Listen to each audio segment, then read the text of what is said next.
Everybody, we are back. It is Tape to Live's favorites podcast, favorites channel, favorites everything. We are back. You guys already know what to do. Hit the subscribe button, subscribe. Hit the like button if you like it. Hit the dislike button if you don't like it. Leave a comment if you like it. Leave a comment if you don't like it. Also, follow us on Twitter at the Mark John NFL for me, at Glenn Rockney for Glenn, and of course, pandasubs.com. Discount code TDL for 25% off. Also, make sure you hit up Homage right here. You got this little QR code right here because you got the special shirt, the Mendoza, right? 15% off. Get you a Mendoza t-shirt right there. Look at that, man. A nice little big head, old school Mendoza shirt, right, man? Go ahead and get that, guys, right there. And then, like I said, use this QR code to put up here for you guys again to get that QR code for the Mendoza shirt. All right. And of course, you know, we do the TDL giveaways here too. So we got, you know, we done everything here pretty much. We really have, in my opinion. I was gonna make a new white hat. So maybe I'll do that. So maybe I'll do a new white hat giveaway. So we get a white version of that hat right here. So I was gonna make that. That's going to be the next plan. So let's do that. So we're going to do the hat giveaway. We'll get you a special white TDL hat, right? And then what other things should we do? Should we do the tumbler again? Yeah, let's hit him with the tumbler. Let's hit him with the hat and the tumbler, right? I'm going to give you a special white TDL hat and a tumbler. So we do $1.99 for both of those giveaways. Like I said, we do that at the end of the show. So you guys remember to give $1.99 to enter for that. All right. So, Glenn, how are you doing, man? How are you feeling? Pretty good. Allergy attack of the century. Northern Nevada allergies are just nuts. Like I don't know what it is. There's an assault on me happening right now. There's just wind is just blowing all sorts of ragweed pollen is what I've Googled. Ragweed pollen. That's what they say it is. It's a warfare out here. But other than that, feeling pretty good. Didn't get a chance to join you guys with day three of that draft. You know, we're going to talk about the picks, but Marcus, the Nuss bus pretty much crashed and burned. Yeah. I'm just wanting to let you know that. Yeah, it did. He's 7th round to the Chiefs. To the Chiefs, of course. Yeah, of course. Yeah. And then my boy Cole Payton, 5th round, man, to the Eagles, right? I don't know what's going to happen. That's pretty sick. I liked that one. I like Taylor Green to the Browns too a lot. I like that one too. Yeah, it was pretty good for those QBs. But yeah, the Nuss bus definitely did not exist to the NFL teams. Let's say that was not a thing. Just to think about that fall. And we talk about quarterbacks of the future next year. Yeah, right. I'm saying. Just think about that type of fall. One already has a gambling addiction. There's already one with a gambling addiction right now. They're like, hey, next year's quarterback class. Trade down from Mendoza. It's not worth it. One guy already has a gambling addiction and might not play next year. Yeah. Like, oh, look at these guys you're missing. Well, Scoresby, we're not missing that for sure. Could you imagine if he came out and had that just drop? Yeah. You know that's dropping in March if he comes out. That was dropping not now. They waited a little bit, but if he came out in the draft, that is dropping in March at the Combine. You know, my favorite thing is people that always try to make excuses for these guys too. Always crack me up. They go, wow, you know, like it's really funny now that ESPN and all these places that broadcast the game can make money off these gambling endorsements. But if the players get involved, that's a bad thing. Okay, they have beer commercials. They can't drink during the game.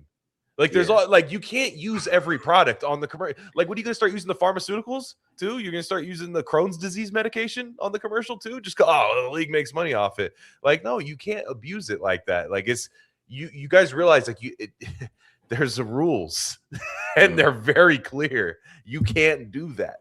But that being said, the next year's quarterback class thing is really that's why when you're in position to get your guy, you go get your guy. And I know Spytek's talking about like, oh, we found out at the national championship game we were drafting him. Yeah. No, you knew. You knew way before that. You hired Clint Kubiak. During the Kubiak interview, you told him, we're taking Mendoza. Please take this job. Yeah, exactly. They knew it from the jump, right?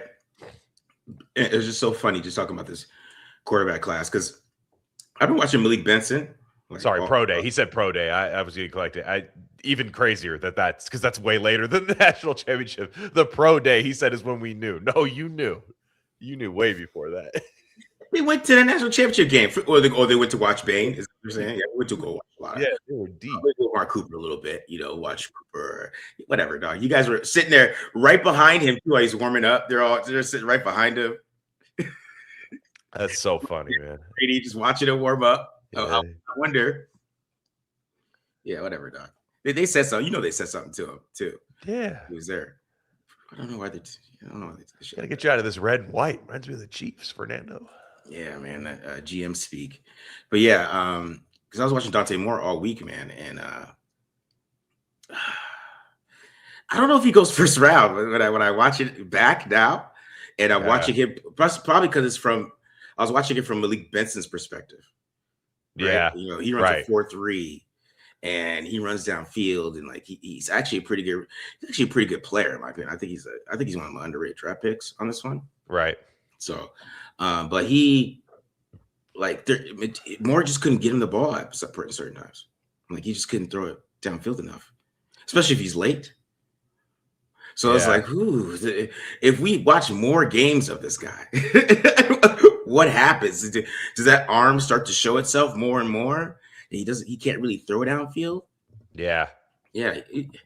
In the Discord, I said he was Jimmy Garoppolo because that's basically what he reminded me of. Like great over the middle, right? We can't throw outside, and you're like, this guy had a lot of buzz to go too. You know what I mean? Like sometimes these guys can fall off, and it's like, it is important the Raiders got the quarterback when they got him.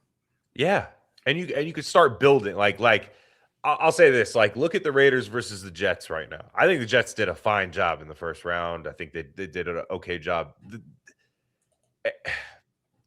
What are they going to get next year? Like they think they're getting they're building for their next quarterback. Mm-hmm. But who is it? And who's the coach? Like, is it Aaron Glenn? Is it Frank Reich?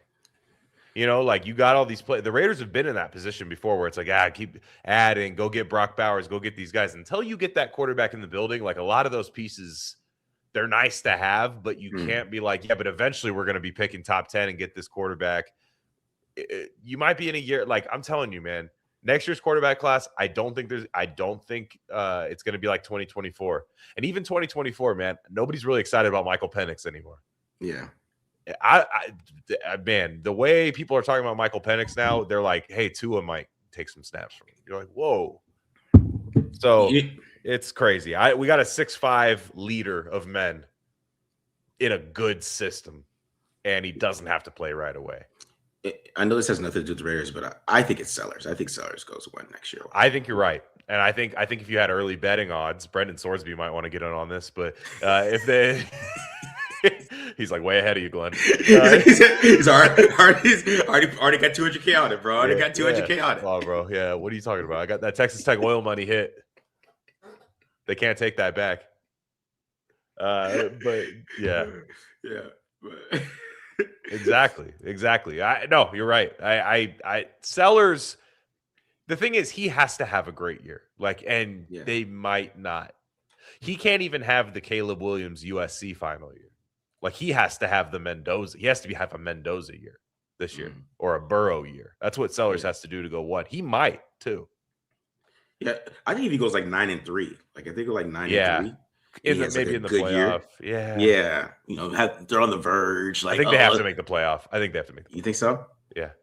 I think if he just plays well enough like that and leads them to wins, that's kind of like he did his freshman year.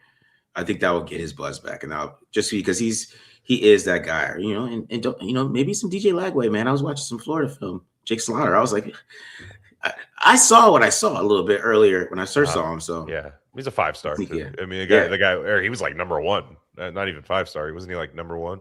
Yeah. No, there's a lot. I like Mestamaker out of Oklahoma State too, who's going to be. He came from North Texas. You have Sayin, Carr, and Mestamaker, but they're all 19 years old. So I don't know if they're coming out. That's the thing. Sayin's garbage. People got him as 1 next year. I was like, yo. I mean, he might be good. Don't get me wrong. Like, he might be good, but it's like last year he was – you watched Ohio State, and I felt this way about Notre Dame too, where I'm like, hey, I love this guy. I love CJ Carr. But, I really wish we had, a junior quarterback that would have played, just for this year.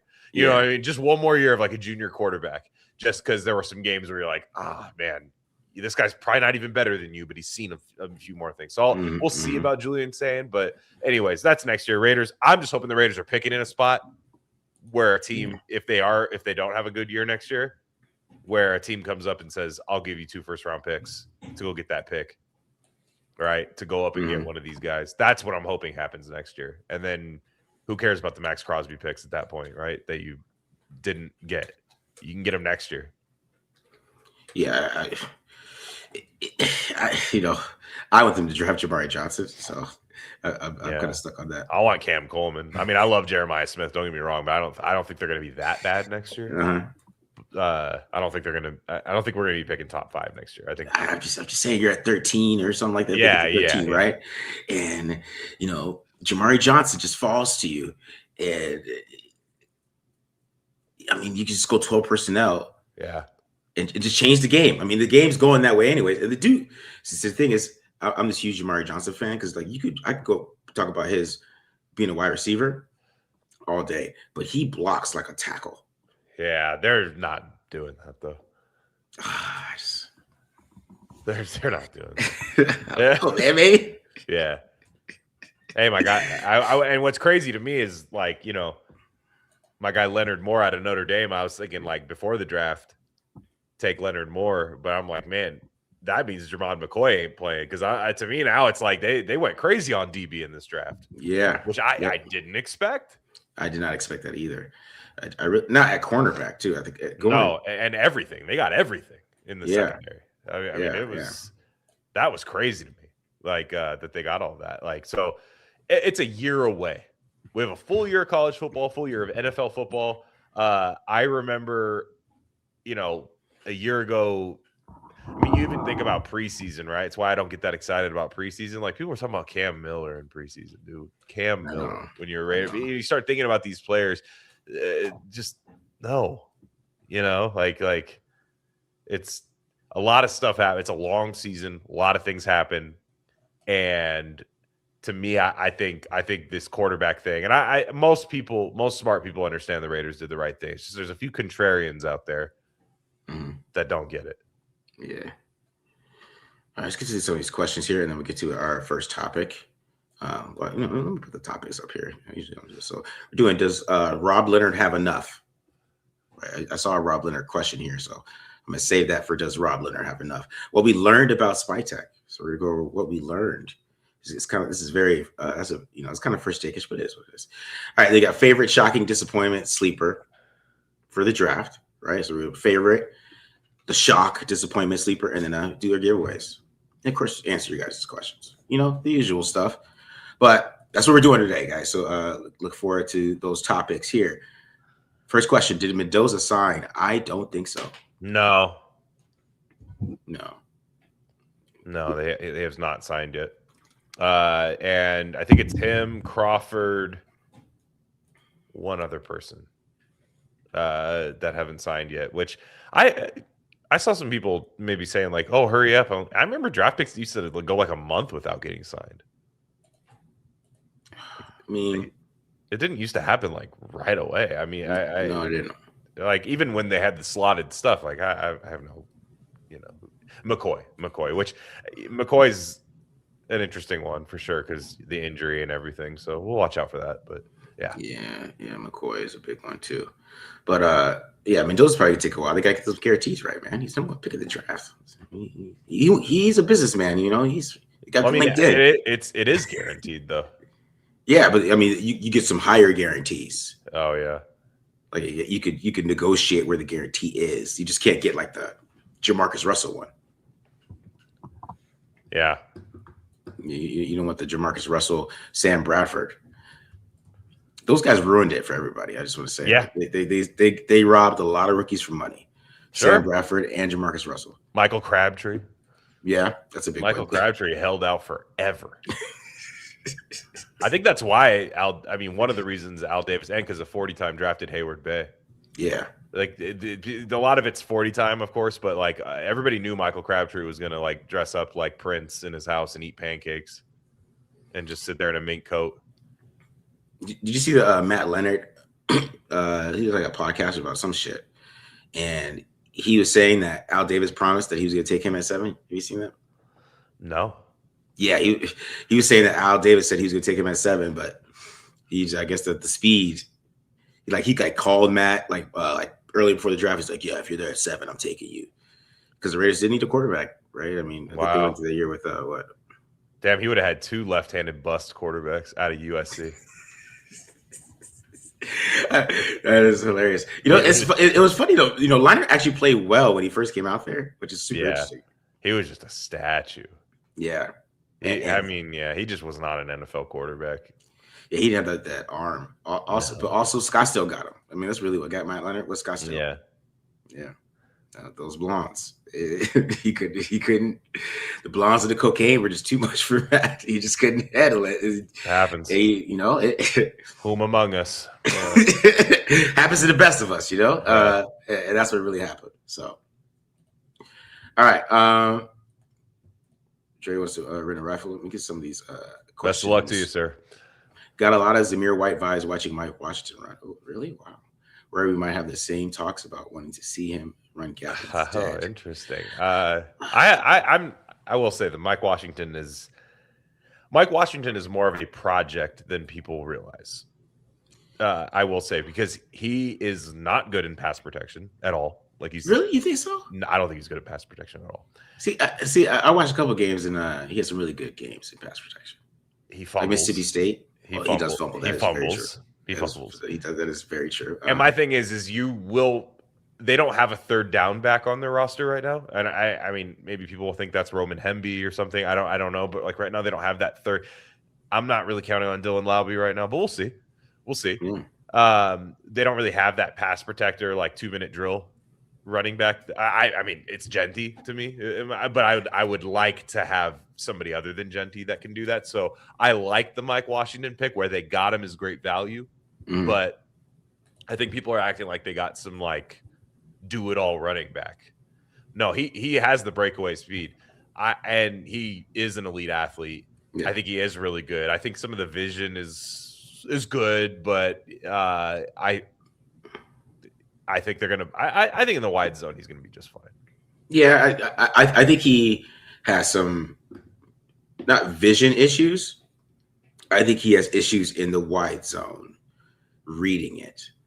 I think there's issues with him reading what he needs to do. Yeah, because when it is a gap run, and that's what guys talk about Zamir White. When it is a gap run, he's perfectly fine. Like he has good vision. Like he sees it, blocks. He can able to set it up. You might just have to keep him on inside zone and like not be. You could throw some wide zone in and out, or like kind of mix it up a little bit when he gets in there. But I think you should keep him going downhill. That's where he should. That's where he runs the best, is when he's going downhill, because he has a good job of changing speeds. So if you can get him outside, doing some crack tosses, those types of things, I think you can make it work with him. You just gotta. I just don't know the wides. I don't know if the wide. I agree with you. Like, is he a wide zone guy? No, he's not. But I do think he pass protect pretty good. But we'll get more into these draft picks. Yeah, you guys are gonna do a real Mike Washington breakdown on there. Yeah. People are saying he's McFadden. You guys are disrespecting how good he was in college. Darren McFadden. Oh yeah. I'm sorry, just because he's tall and runs fast and has that hog on the helmet. You know what I mean? Like, they're not that. McFadden was special at Arkansas. He won the damn Heisman, if I'm not mistaken. I think so. The guy was a monster, and he was, man. Yeah. Mike Washington is drafted in the 4th round. I'm just saying there is a reason he was there. And all those teams did was run the ball. Yeah. Oh. But McFadden threw touchdown passes. He was just a totally different monster. McFadden. That's why McFadden went 4, and Mike Washington goes in the 4th round. But why Simpson gets so much talk versus Mendoza? Just because people need to talk, man. To be honest, I don't know why. Yeah, I mean, especially right now, it's because of who took Simpson. Like, the Rams took Simpson. I don't think anybody would be talking about Ty Simpson if the Cardinals drafted him. Like, it would have happened, and then we'd be gone. Like, we'd be off of that. Cardinals drafted a quarterback that was in the national championship game, and nobody cares. Mm-hmm. So but the Rams taking him, and that is a big story. the Rams taking Ty Simpson. I mean, that is kind of crazy that happened. Yeah. You have an MVP quarterback and you draft a guy who is not built in any way, shape, or form like Matt Stafford. No. It's interesting. I think it is worth talking about. Is Ty? I mean, we're not going to do it a lot on this show because he's not on the Raiders, and there's no chance of him being on the Raiders right now, unless he's Mendoza's backup in like 8 years or something. You never know. You never know. Stranger things have happened. But for the most part, like Mendoza was a chalk #1 pick. He was a chalk #1 pick. Cam Ward didn't get a lot of talk last year when the Titans drafted him. After they drafted him, people just didn't really talk about Cam Ward. Yeah, everyone knew he was going. Shador got all the talk. Yeah. The thing with the Ty Simpson as your succession plan, I just feel like that's weird to me. Like he's just not that. When you have a succession plan with a franchise quarterback, you want it to be a Jordan Love, right? Like a guy who has just high upside, like big arm, high upside, or an Aaron Rodgers. Right? That's what you want a Patrick Mahomes. You know what I'm saying? A Carson Palmer. Like it's like this guy that if you want to groom him, he has to be the super talented player. That's a succession plan. Like if you get drafted by the Jets, I mean, there's probably a chance he might start this year, right? Or you got drafted by the Cardinals, there's a chance he could start this year. So it's like it's more of that natural rookie. They drafted Ty Simpson as a succession plan to Matthew Stafford.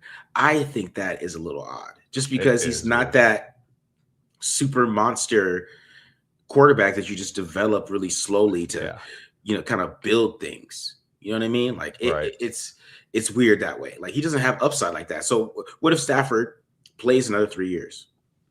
Simpson's gonna be like 26, 27. You're gonna force Simpson to play? Like, no. Yeah. And to me, the reason the Rams went and got Stafford was because he could make throws that McVay couldn't scheme up. Like you could be facing a defense that's really good. McVay does what he can, but Stafford just makes the throw of all throws. Is Ty Simpson doing that? Yeah. Like that to me is why they invested all that, because they had already had Jared Goff, who was kind of I'll run the offense. Sure. Yeah, I'll run it. Hey, you scheme it up, I'll throw it. You pass protect, I'll throw it. If this happens and this happens, I feel like they drafted Ty Simpson's comp is not Jared Goff, but I think he's that tier of quarterback that they drafted against. So that was interesting.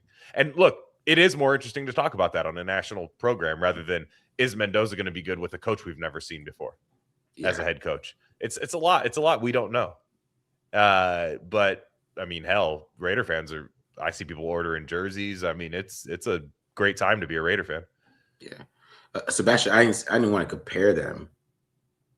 I was saying that you want a 6'5" big arm dude who can move, who needs development. Yes. to if be you're the going guy to draft Matthew Stafford's replacement, you should draft a guy with a big arm, big frame, like Matthew Stafford, who does not have the collegiate success that Matthew Stafford had. But by being around Matthew Stafford, hey, I'm built similar to you, but it's not. It's clear. Matt Stafford's a big dude. People don't realize he's like a big guy. Mm-hmm. Yeah. So I understood what you're saying. Yeah.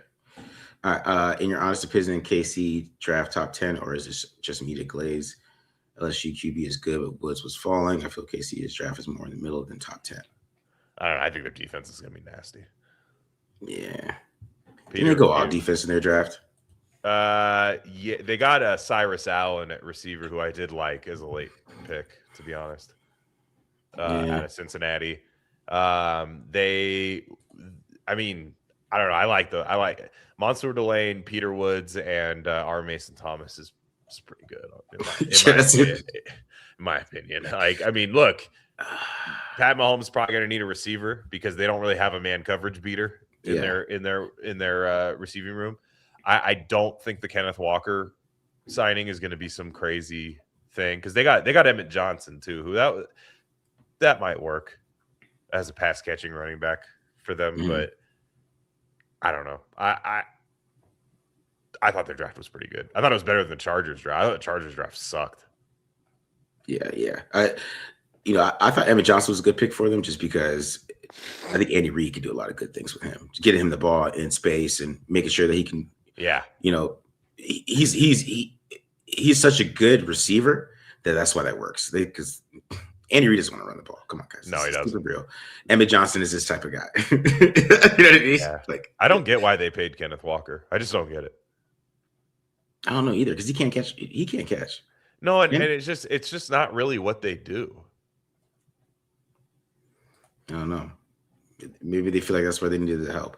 Yeah, the Chargers got Messidor and Slaughter and Brendan Thompson, Travis Burke, Genesis Smith, Nick Barrett, Logan Taylor, Alex Harvey. It's all right. If the Raiders drafted those guys, I wouldn't be very happy. I like Jake Slaughter too. I actually do like Jake Slaughter. But see, I wish the Raiders just drafted Genesis Smith or Dalton Johnson because they're basically the same guy except Dalton Johnson is smaller. Literally the same player. Yeah. It's kind of funny. Like, why you just take Genesis, man? If you're gonna take Dalton Johnson, I guess if your thought process is like I could get Genesis Smith in the 5th round, then we'll talk about that more. I'm sorry, Taddy. He can't. He has like a 15% missed tackle percentage. It's pretty high, man. It's pretty high. All right. Do you think it was Spytek or Rob Leonard who pushed it prior to I can't even read today. Prioritize secondary over D-line in the draft. That is an interesting question. I wonder the same. Gosh. We're going to talk, we'll bookmark that because we're going to talk about it and what we learned about John Spytek, I think. Because Rob Leonard was like all in the draft room. Like, hell, is that normal for a team? Where your defensive coordinator that you just hired and has never been a defensive coordinator before is like I'm not against it. I just mean they clearly, that might tell you something. Mm-hmm. I don't know enough about other teams' drafter. Are there defensive coordinators just like sitting in there? I mean, I would say yes. I would say most of the main coaching staff is in there for the most part, right?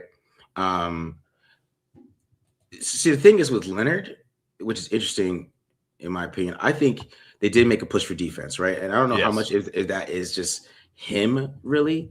I guess I would say that Spytek saw what the holes were, which I think they had holes in those areas more than any other place on defense, right? I mean, obviously I think the one where we kind of got,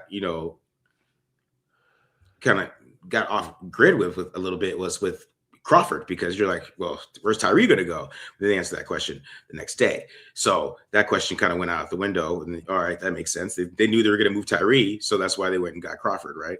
So I think those things kind of, it was just, they needed to do this. I thought they should have did this last year. I thought they should have went defense last year, right? Where I think there were some good defensive players. They just ignored and took a tackle and a guard and two wide receivers. And I was like, bro, what are we doing? Right. Even last year, the depth on defense was there. Like, I mean, Xavier Watts, they passed. You could say wherever Xavier Watts, he went right in front of Charles Grant or whatever. They still took Jack Besh over him. You know what I mean? So that is there, and I like Jack Besh, but like, I think you should have took Xavier Watts there. You know how I feel. Yeah. And then how he played, right? They had to do this. So I don't think it was really a Rob Leonard thing. I think it was just maybe Spytek. Yeah. Had control, I guess. I'm not saying Rob Leonard's in there making picks. I think he's heavily consulted in terms of, Rob, what do you think of this guy? If you're John Spytek, you go, hey, I love this guy. Rob, what do you think? Mm. And if Rob Leonard's like, yeah, you kidding me? This guy's awesome. They draft him, which is crazy to me because you and I both think Rob Leonard maybe doesn't have the longest leash in the world. Yeah. That's just interesting. I'm not saying John Spytek didn't make the picks. That's not what I'm getting at. Yeah. Honestly, I think it's a good transition into our first topic here, which is, does Rob Leonard have enough?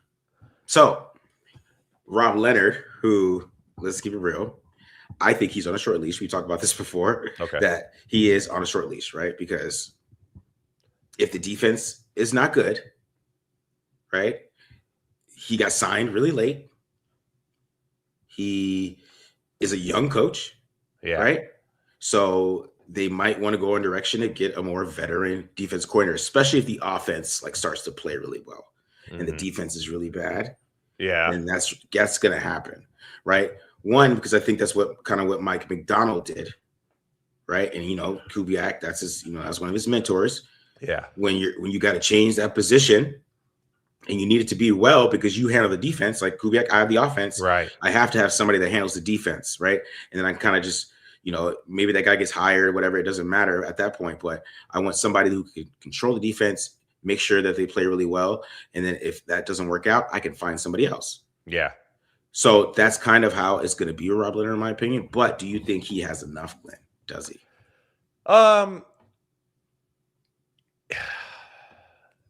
Does he have enough? No, because I think they drafted to give him enough in a couple of years. Okay. But okay, is Jermod McCoy playing football this year? Like, we hope so. We hope. Well, I should rephrase that. We hope what's best for Jermod McCoy and the Raiders gets done, whether that's put him out for a little bit longer. And also, you bring him in, whoever you're factoring in, Traydon Stukes. Okay, he's going to be a rookie this year. Yeah. Kieran Crawford. Okay, he's going to be a rookie this year. And really, it's the linebackers, right? Nakobe Dean and Quay Walker. That's kind of who they brought in on defense. Kwity Paye, these guys. To me, I don't know if it's enough. I don't know if it's enough for this year. That's why I don't think you still can evaluate Rob Leonard in terms of results. Now, what's the beauty of channels like this is that I think, what you guys are going to be doing this year is going to go, hey, okay, I know they gave up some points, but this is interesting right now. What's happening on defense schematically? Like, that's going to have to be conveyed, right? That you're really going to have to look at the tape. I think it's a 2-year experiment for me personally. It's like, okay, if this is just bad after next year, because they're going to go on another spending spree next year.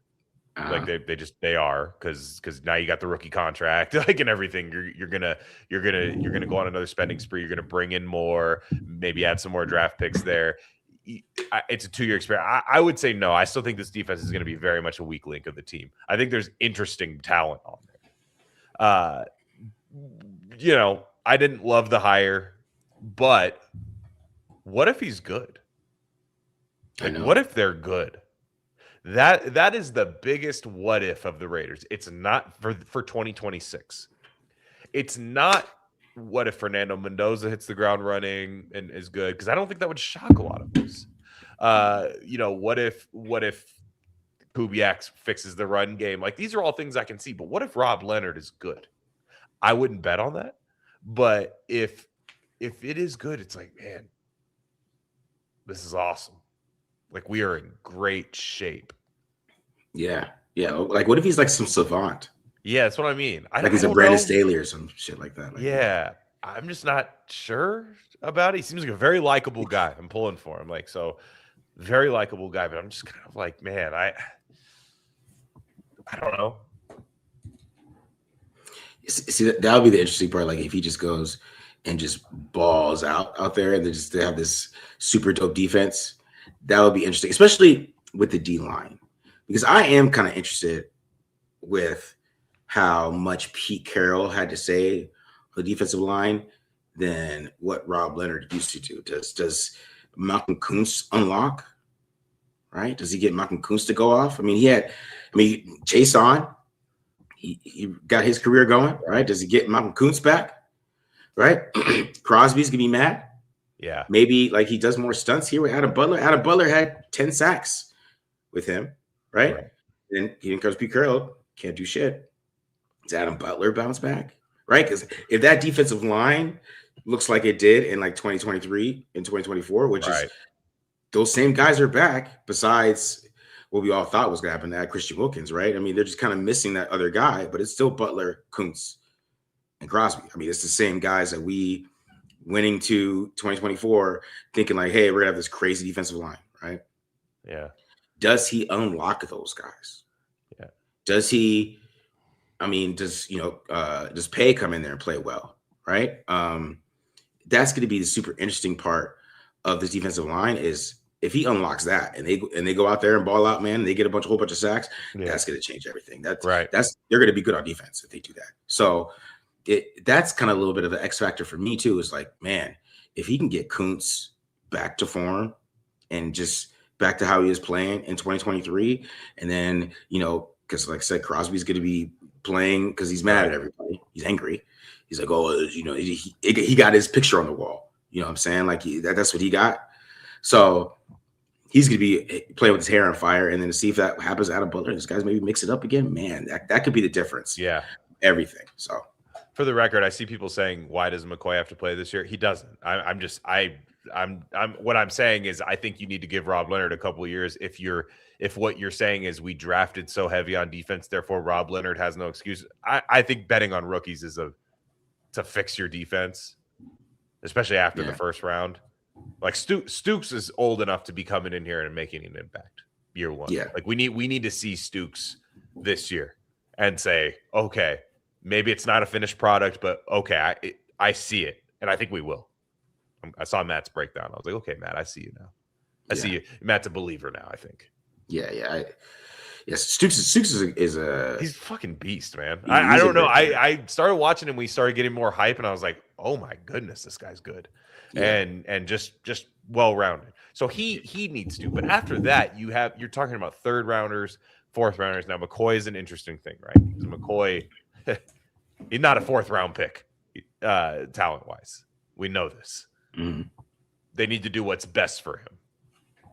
So we need to do what's best for him. Masses, these other guys, you can't really bet on them year one.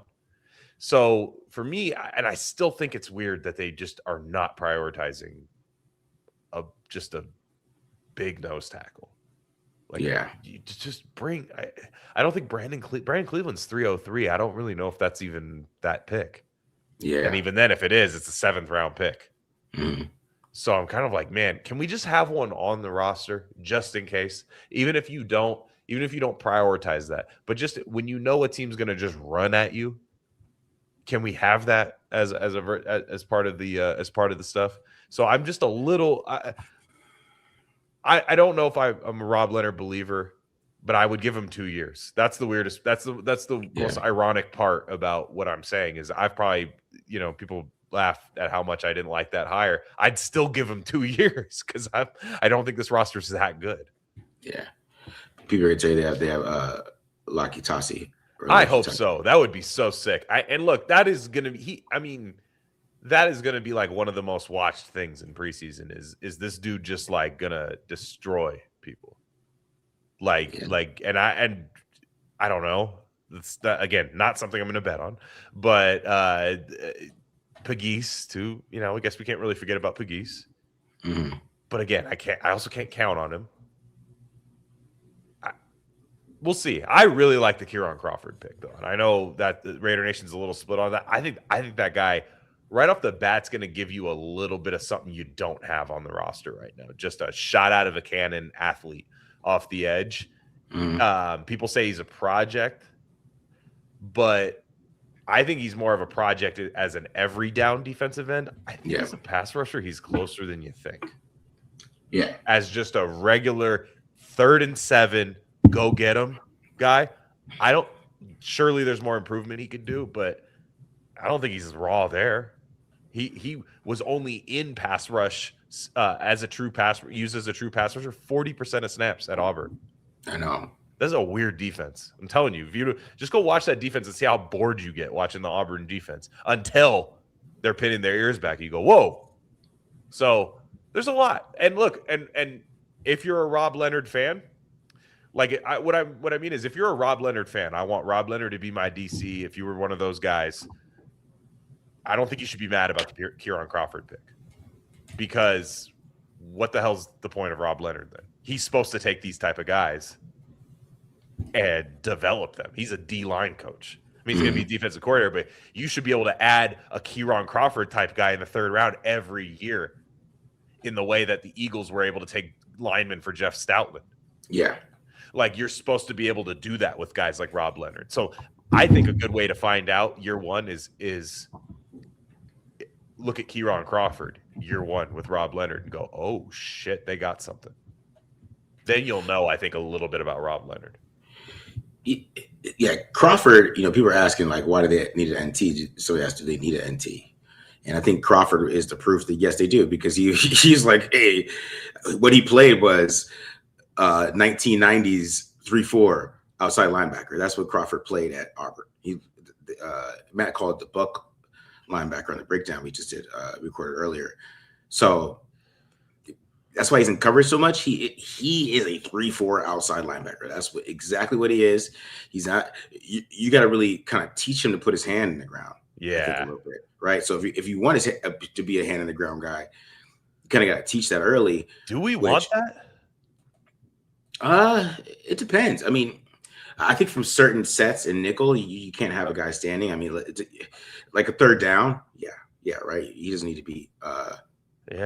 Doing that, but like if he wants to play full time, he's got to learn how to put his hand in the ground. He does. Yeah. Right. You just can never do that unless you have some kind of scheme that is set up that way for him to kind of be like a true 3-4, but nobody really does that anymore. Like there's so much nickel and things like that. I mean, you could have him stand up all the time, just like he did at Auburn, right? Because I mean, kind of Auburn did they did 3 guys in the ground and then would have him stand up. So, but if you did that though, I mean, does he drop in coverage and things like that? That's where it gets old school. So he's got to learn to put his hand in the ground and kind of get off that way. But yeah, I mean, he reminds me of Malcolm Kuntz because Malcolm Kuntz was basically the same guy. Very similar. They're the same guy. I think Crawford's a better athlete. I know he didn't test, but I think Crawford would have tore the roof off the combine and been a second-round pick, in my opinion. And I'm a fan. I know that was. I think a lot of Raider Nation finally actually watched him now, and they're kind of like, oh, I see. Because I mean, you're talking about they were taking blocking tight ends in the second round. You go get a guy that I think that just people they call it DPR, right? Designated pass rusher. I'm fine. Kieran Crawford doesn't have to be anything more than that, in my opinion. You took him in the third round, and he's your designated pass rush. That's tight. That's a good pick. Third down is a big deal. Third down's a big deal. That is. In my opinion, your situational third down rusher is like a starter to me a little bit because, man, how many times have we seen the Raiders get cooked on 3rd and 8? You almost just go you almost it's 3rd and 8. They'll have these nice look at the average Raiders defensive game the last 7-8 years, right? It's been Maxx Crosby lays somebody out 2nd and 12, and you're like, yeah, Max is getting you can't run on us today. Then they give up 7-yard off coverage play, make a tackle, and then it's 3rd and 5, and then they're going to want this pass rush to get going, and then nothing happens, and then they give up a cheap first down, or they miss a tackle, or whatever, and that's just what happens all the time. And I want the quarterbacks heated up. I agree with you, bro. Getting that pass rush going is important. Important as hell. It is. I think it might happen though. That's the thing. I think it might happen. I think they might get this pass rush going, and that's what changed his whole defense. And then Rob Leonard would be back the next year. You know what I mean? If that happens, so it's these young DBs that are running quick and stuff. You're like, ooh, interesting. Darian Porter. People forget about Darian Porter a little bit. I think he gets lost in the wash a little bit. He's a freak athlete too. And if you have a good pass rush with some DBs that can run, I mean, hey. It might not look pretty. I think they're going to make a lot of mistakes this year on defense. I think they are. They're young. They're young. You would hope that Kobe Dean and Quay Walker will be able to kind of be the leaders, kind of in between on the spine of the defense a little bit. But I still think Rob Leonard's a 2-year plan, I guess. Yeah. I if they're bad, though. I think they're really bad. Horrible. If they're awful, he's probably gone. I agree with you. That's what happens. I don't know if that should happen. Yeah. I agree with that. Because Joe Woods just sitting there, man. Joe Woods just creeping behind him, I'm the secondary coach, but am I? especially. Well, even then, let's say they are good offensively this year. That DC job becomes really appetizing. Exactly. And even if it's outside the building, it's hey, so-and-so wants this job. And you're like, what? That's when it becomes sorry, Rob. That's when it becomes that. But hey, Rob, go get him, man. If he fixes the D line. Ironically, he was the D line coach, and that was always my problem. I just you're not the D line wasn't that good. It's just like that was always my problem.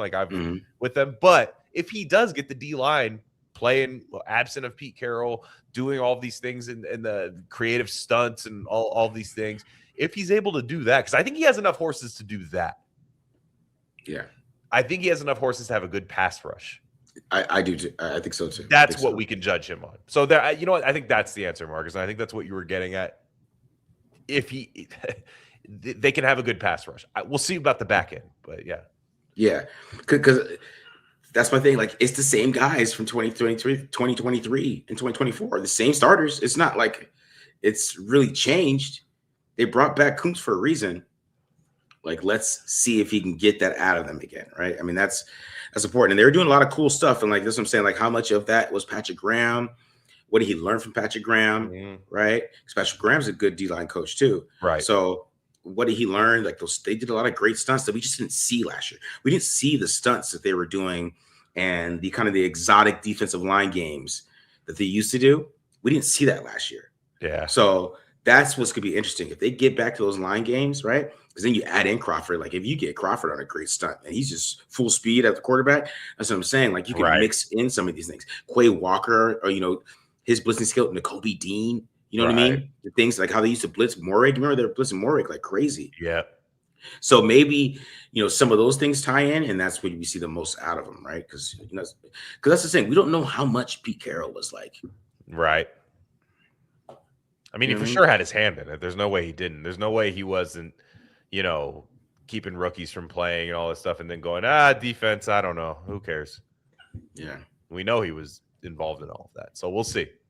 It's going to be an interesting thing to watch all year. I'm prepared for a bottom third defense. I'm just prepared for that this year. That's just the way I see it. But if they come out and, start knocking teams around, kind of beating up, what it's going to take is just like a game against Justin Herbert where they're just pounding Justin Herbert into the ground. I'll be like, yes. I'll be like, Rob, you're the greatest. That's all it's gonna do. It's gonna literally, we're talking about all this like planning, smart guy stuff. At the minute I get like one game where they just assault an AFC West quarterback, we're good. We're good. Oh man, yeah. Because I mean, honestly, that would change the whole defense. If they are getting pressure, secondary looks better. Secondary guys making the Pro Bowl. Like, Eric Stokes is already getting his buzz back. You know what I mean? So that's Pro Bowl for Eric Stokes. The defensive lines. All right. I guess it's defense questions. But we got a paid question. We got BBW Enjoyer here. You think Hemby will replace Lobby as RB3? It's gonna be a battle. It's gonna be a battle. I don't know. Me personally, I liked Hemby more than Kalen Black. So I know the Niners really like Kalen Black a lot, but I thought Hemby was a better player. I thought he was a better runner. I thought he caught the ball better. I think he's just a better player. I'm surprised he went undrafted. Like, him and Kalen Black are like the same size, aren't they? Is he? I don't know. I was honestly surprised that Kalen Black got drafted and Hemby didn't. I thought Hemby was a better running back. So yeah, he might make the team, but he's got to make it on special teams though. He's undrafted. Let's keep it real. Even if he goes off in preseason, like he might go off, he might have 300 yards in preseason. They don't care. All right, Dylan Stewart. I've seen the clips of Dylan Stewart. He looks like an athletic freak. He looks like Will Anderson type of. And guy. he could add some weight too. Yeah, he could add some weight, and he will. Yeah, you're right. I think it's the Will Anderson pick. Yeah, that's. I hope they don't have to. I hope they don't feel the need to, but also if it's just you're picking like 12th overall and he's just there. Yeah, especially. Hey, it's still a year of football left. People hate when I bring it up, but who knows who gets traded next year? That's all I'm gonna say. That. Yeah. What do you think of the rumor that Spytek went rogue in the last year's draft and didn't really listen to the coaches and previous regime scouts? The draft picks didn't play. So where did that rumor come from? I don't even think it's a rumor. I think it's a fact. Do you think if Pete Carroll loved the picks, they'd Yeah. play. That's true. If Pete Carroll loved Charles Grant, DJ Glaze is selling glazed donuts at Allegiant Stadium. He's running a hot dog cart after the game. People are like, man, that guy's huge. What is he? What? Oh, he used to be our right tackle. They drafted Charles Grant in the 3rd round, and Pete Carroll lets him live in his house now. Dante Thornton was the one that Pete Carroll. People go back to the press conference if you don't believe me. Pete Carroll said, "I had to have this guy." Guess who played when he shouldn't have played? Dante Thornton. Thornton. I'm telling you, I think it's a fact. I think Spytek's been going rogue. I think Spytek said, "You hired me to be the GM. I'm going to be the GM." I've been dreaming about this. He had the dreams and nightmares playing in his head, Meek Mill. Yeah. Before every draft. He's not going to just be like, whatever Pete wants. I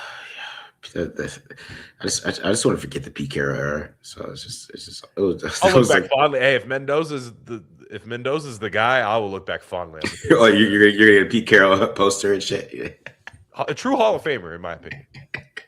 He's won at every level, right? He's won a national championship in college. Yeah. He's won a Super Bowl in the NFL, and he got a franchise quarterback for a team that needed one. Yeah. Show me his flaws. I guess it was Ted Gwynn. Ted Gwynn's the Raiders insider right now, dude. He's got all the gems. Ted should come on Friday Night Live. Do you guys agree? I think so. Ted should party with us. He's on West Coast. He can't say it's past my bedtime or anything. I know he's a West Coast guy. He's an East Bay. He's an East Bay guy. I know about Ted. I used to listen to Coffee House Stunt back in the day. People don't even remember Coffee House Stunt. Oh shit, bro. Okay. All right. We got to get to. I tell you, Ted on a Friday Night Live would be crazy, even if you popped in for like 20 minutes. Yeah, that is true. That's what I want to do. I want to get guests on here that come in here for like 20 minutes. We should, and people need to tweet at him too, like, "Hey, Ted." Yeah, you know what I'm saying. Do you think we still need to move Crosby? His pressures are on a downward trend last 3 years, if I remember correctly. Say that. Put that up again. I know it's Eddie. I usually tune out. Do you think we still need to move Crosby? His pressures are a downward trend the last 3 years, if I remember correctly. Sorry, Eddie. That was no. I mean, I think people got mad when I say they're going to. I still think they're going to. There's no need to do it right now, obviously, but I could see a scenario where the Raiders are 1-3 after 4 games, and you look at a team like the Bears, right?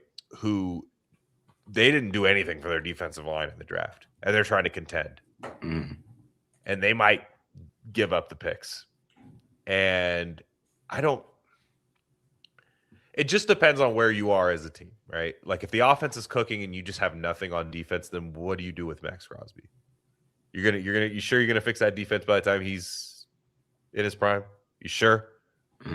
But now if they come out and they got that pass rush going, hey, the first 3 games, they're just knocking shit down.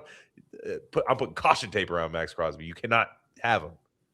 But if they're 1-3, 1-4, offense is looking okay, but the defense just isn't there. Yeah. A team comes in and says, fine, I'll do it. 2 first-round pick, fine. I need to contend. Teams are going to be more teams aren't desperate right now. They just had their draft. Yeah. They feel great about their stuff. Late September, early October, that's when teams start going, we got to win this NFC North. This is a weird question here, dude. Athletic podcast questioning our coaching hires, calling them a bunch of lifers.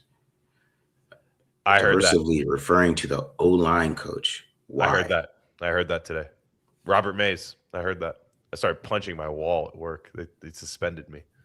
He was Robert Mays. It was a devil's advocate thing. It wasn't like that. I've heard this a lot. A lot of people are mad that and I believe Mina Kimes is in on this one too. They both have said, love what the Raiders did in the draft. However, they didn't get a receiver. And Robert Mays expanded on all of that, saying, are we sure Kubiak's good? Because he's like, we've only seen him, which is true. Like, okay, he's never been a head coach before. I guess you can say that. But he was just saying he has Rick Dennison. That guy hasn't been an O-line coach in a while, like a true O-line coach. It was really mainly talking about Dennison. Now, the co-host was Dave Hellman, I believe, on the podcast. He corrected him, was like, yeah, but their coach last year was Brendan Carroll. Yeah, like you're talking about a guy who at least has coached good O-lines before is in there. Brendan Carroll was the coach last year, and they were terrible. So there's just look, it's fine to, these questions can't be answered right now, and I think it's fine to question it. Look, the Raiders have a 5.5 win total this year. They're gonna have to prove to the league that this works. You can't prove it in May. You can't on May 1st. You cannot prove to a podcast owned by the New York Times, who don't give a shit about AFC West teams that don't have Patrick Mahomes and Justin Herbert on them. They don't even care about the Broncos. You never hear them talk about the Broncos. They do not talk about the Broncos. They don't care. Broncos were in the AFC Championship game last year. Nobody gives a fuck. They're frauds and losers, and I hate them, and I hope bad things happen. But it's just Justin Herbert. It's just poor sweet Justin Herbert. He got sacked. Oh, like they just do stuff like that. Like I think it's just why is this offensive line so bad? I think if you don't pick up a stunt and Justin Herbert gets hit, it should be a hate crime. They just say stuff like that on these podcasts all the time, and you're not going to prove those people right in May. Now, guess who will be the biggest dick riders of all time? If you're 6-0 and you just got everything figured out, and you're doing these interesting concepts on offense. Yeah. And they're doing interesting concepts on offense. And Clint Kubiak, I've always loved him.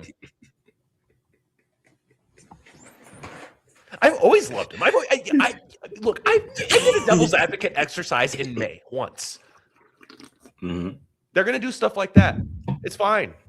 I just hate when we are wrong, when the fans who are like, no, you don't know shit. I hate when we are wrong later in the year. And I'm like, shit, it's another bad year.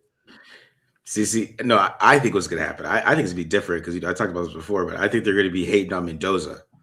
Probably. They're going to be system QB. glazing Kubiak with, but look at all the other quarterbacks EPA with Kubiak.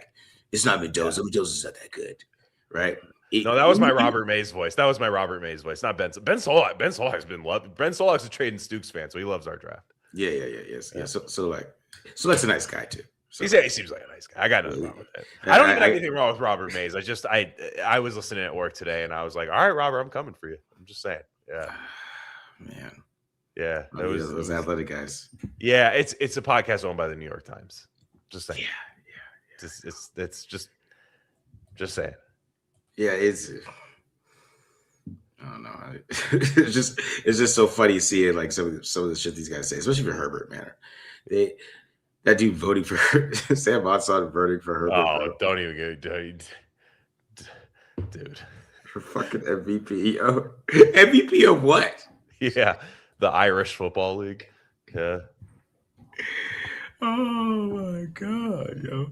Why's everybody putting one in though? I don't know.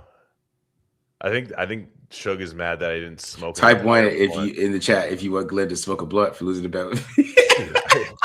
Dude, I get randoms at work. First off, all right, I'll address it. I was gonna let it go. I was kind of okay. I'll address it. There was a deal that Shug said if Tyree Wilson does not get an extension with the Raiders, so I would have to smoke a blunt live on the show. The entire thing. Yeah. The entire thing, like just to my beautiful house. My wife would understand, I'm sure.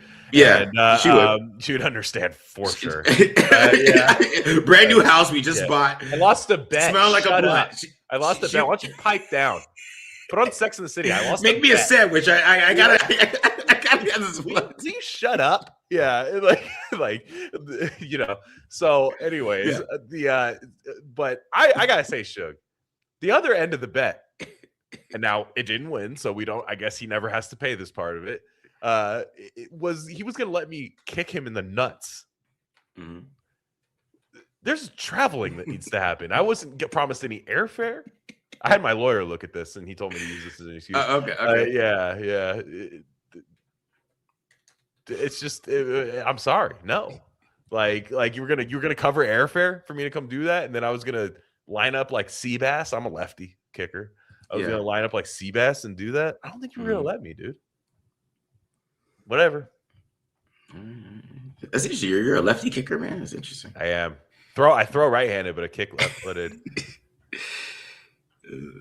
Yeah, I can't make a field goal either. That shit is hard as hell. It's hard as hell. I tried it at a high school field. I think I hit maybe an extra point once. That shit is hard as fuck, man.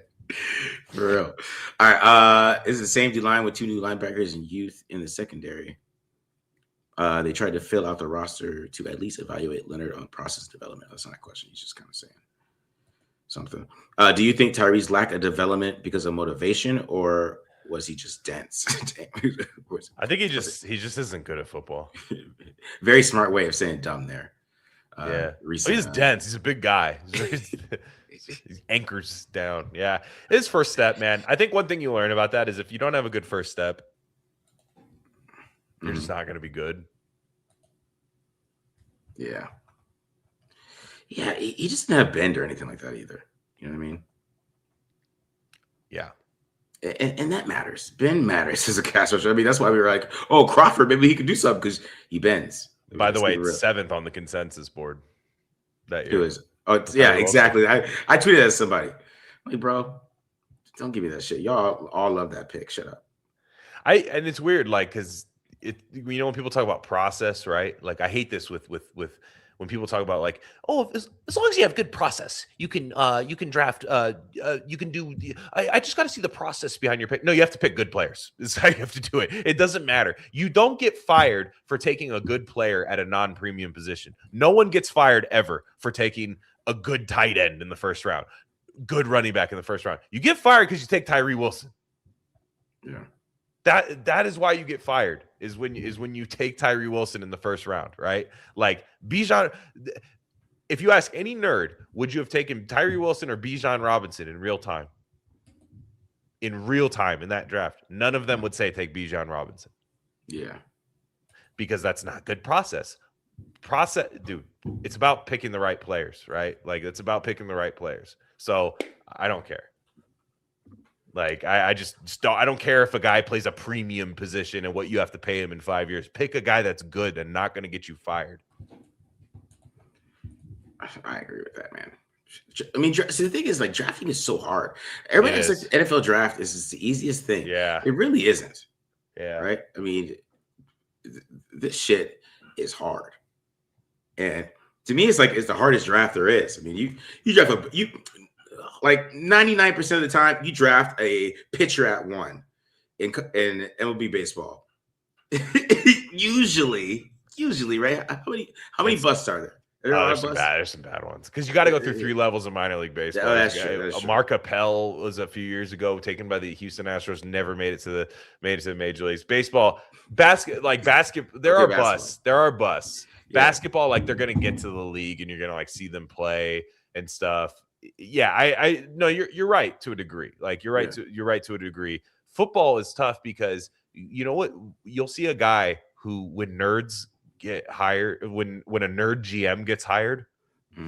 So James Gladstone just got hired, right, by the Jaguars, and then a couple of years ago it was who's the Vikings guy, Kwesi. He was horrible, but he gets hired, right? He immediately drafts a box safety in the first round after letting a division rival trade up for Jameson Williams. He does that the first year. Analytically speaking, everybody was like, well, that's good process and all that stuff. He took a box safety first round. So what you know during all of this is these analytics nerds come in with models that from afar, drafting remotely on mock draft simulators, they're like, I would pick this guy, and this guy. But the problem is they get a chance to talk to these players now, and they are not immune to getting wooed by a player. They act like they are, but they're like, oh, this Nate Borkircher. Nate Borkircher, he chewed a cinder block in front of me. He ate the table. We're going to run 19 personnel with him. Yo, the thing about Borkircher, man, He's a me. I like Nate Borkricher. It's like you cannot watch Zun's film without seeing him just make this nasty block. You're like, holy shit. He is nasty, but you don't draft that in the second round. I'm sorry. Like, you don't. God damn. You just don't draft that in the second round. That trend is going to be hilarious. That trend is we're going to look back on this year as like, why did everyone do that? What defensive undrafted free agents are making the roster? You guys love UDFAs. I'm telling you, man, there's going to be like 2 or 3 that make the team. I mean, my guess, just going based off of names, is Xavier Sorey from Arkansas. Who's that the outside linebacker edge guy from NC State? Sean Sloan. Yeah, he's interesting to me. Yeah, but he won't make the team. There's too much in front of him. I mean, maybe one of the wide receivers. Maybe. Chase Roberts, baby. Let's go. Or EJ Williams, who I was calling Eli Fitzgerald for a whole show. It's just hilarious. You wouldn't get Chase Roberts' name wrong. I'll tell you that much. I like Chase Roberts. Chase Roberts is slow as hell, but he can catch a football. I love Chase Roberts. Which rookie DB gets the first pick? Oh, first like interception. Rookie DB. Stooks. It's probably Stooks. All right. What is it? Marcus and Mark Glenn and Dud looks like an NFL QB. It sounds like a good thing. So I couldn't. I maybe the typo there, but it seems like they meant well. So I'll take it. Yeah. Who do you think is going to win Offensive Rookie of the Year and Defensive Rookie of the Year? Hell, hopefully Mendoza, but if Mendoza doesn't play a lot, but we'll see. I saw that he'll probably play by like week 8, in my opinion. Defensive Rookie of the Year.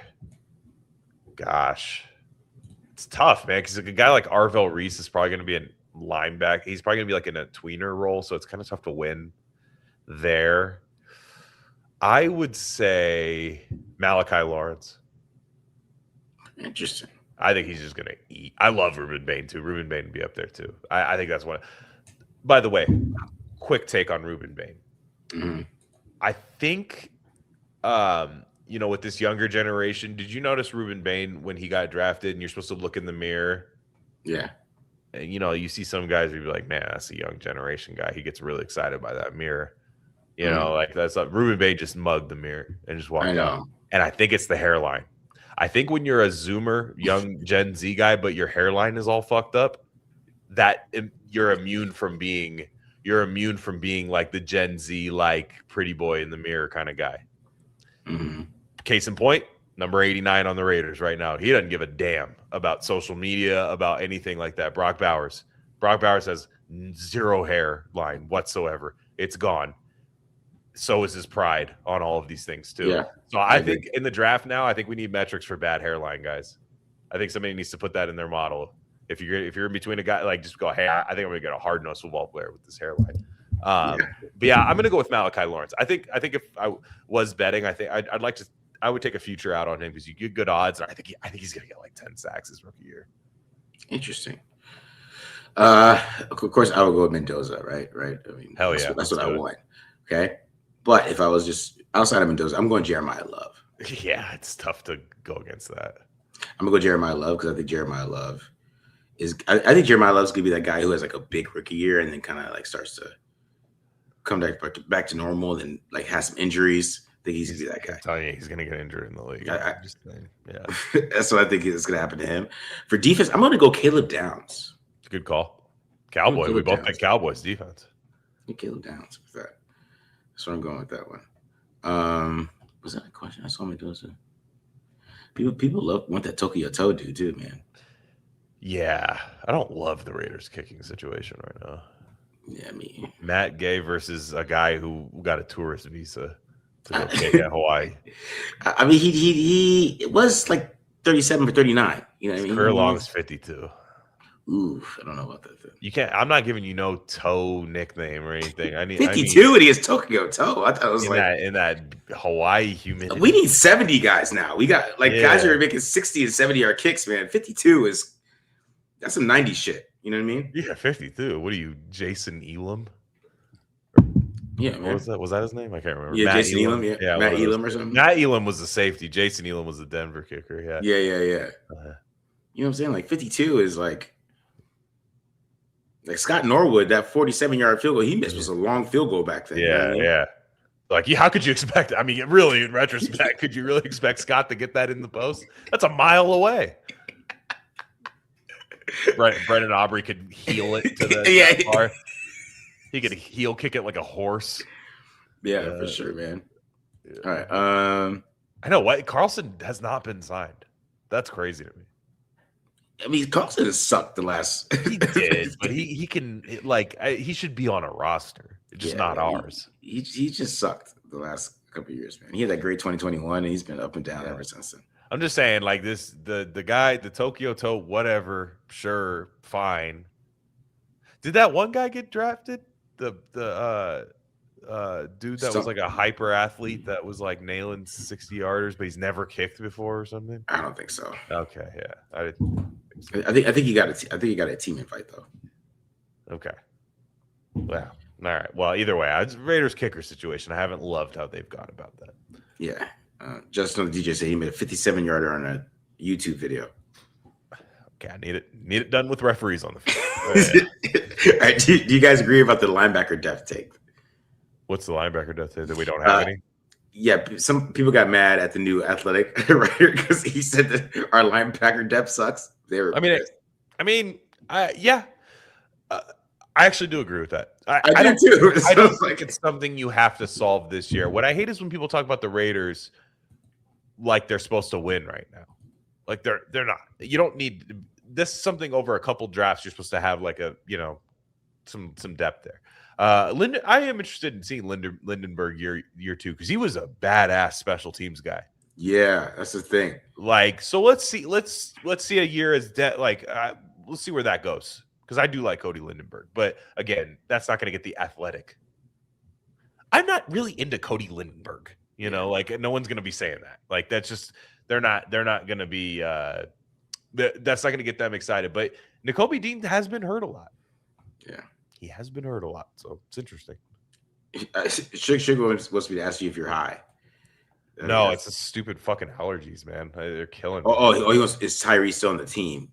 That was his question. Is Tyree still on the team? First off, I said Tyree was going to get a 2-year, like $12 million extension. People acting like I said he was going to get the bag, dude. My goodness. Will Zun get OT reps, and will they slide Glaze / inside the guard? I think Glaze is going to get cut. I think DJ Glaze gets cut. Zun is an interesting guy, man. That's an interesting pick. That's all I'm going to say. We'll talk about that a little bit later, I guess. We are. Masses playing the slot. No, you can't. I got a hot take on Masses that people might not like. The masses might not like it. If Tyree has a monster year, do we fire Spytek? I mean, no, because Diablo did. So that's what I'm saying. Whatever. I don't think he will. I don't think he's gonna have a monster year. But yeah, they want you to take a gummy too. They want you to take a gummy instead. Yeah, that could be arranged. I don't know. I do get randoms at work though. If I get fired because of the chat, I'll be so fucking mad, dude. Yeah. Do y'all know when the schedule release is coming out? It's supposed to be pretty soon, right? Like second week of May. Yeah. NFL makes a big ordeal out of it too. It's so stupid. It is weird. They want to know if you smoke do Blackwood or Swisher. In my prime, I was a Swisher guy. Sure. Backwood, you really got to know the person you're smoking with. Yeah, exactly. One time I was smoking with a guy, and he put the whole backwood in his mouth, took it out like that, like Looney Tunes and shit, and he had lip flakes crusting on it. And I never wanted to smoke a backwood again. And you know what? I still smoke the damn thing. That's the problem. That's the problem when you do it. But I liked Swishers, just regular though. Just regular Swisher. I didn't really care for the flavors. Back in the day, I used to smoke peach Optimos back in like high school and stuff. Yeah. That was I looking back on that, I'm like, what was I doing? Yeah, I was a Swisher guy. Swisher. Oh, that's good stuff, man. Yeah.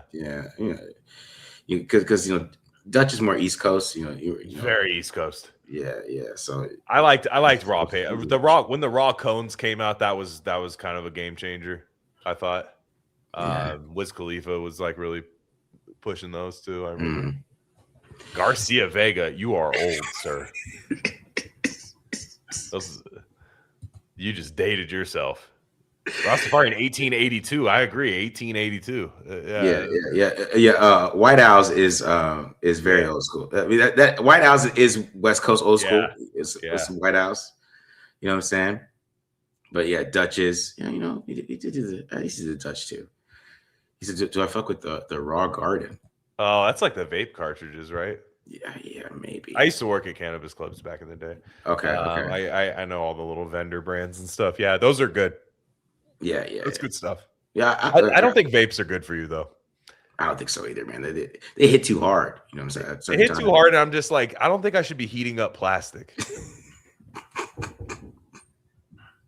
And I know they're like some of them are glass and stuff, but I'm just like, I don't know, Jim. Yeah, it's like they're trying to take wax to like a different level. Like they're trying to make wax more commercialized because waxing. I always feel like waxing kind of you're a little bit of a crackhead. I'm not going to judge you. It's drugs. You're a little bit of a crackhead if you hit the wax like that. I'm not judging. Can I tell you a funny wax story about dabbing? Right. So I used to work in a warehouse, and we had this old black dude, old head, 50s. Like just older guy. We were like 20 something. This was when like dab rigs first came out. My coworker on our break, we smoke, and he'd see us all high. It was OG. What are you guys doing? Hey, can I come with you guys? Like he thought we had like a little pipe or something, that he could hit. We brought it in there. He saw the blowtorch come out. Yeah. In the Honda Civic, he said, "Oh, I don't." Hey, he thought we were like smoking crack or something. Like he said, "Oh," like that, and I was like, "No, it's weed." And he's looking at this blob of like brown wax. He was like, "No, hey, man." He was like, it had me dying, dude. We were like, yeah, he thought we like trapped him, like.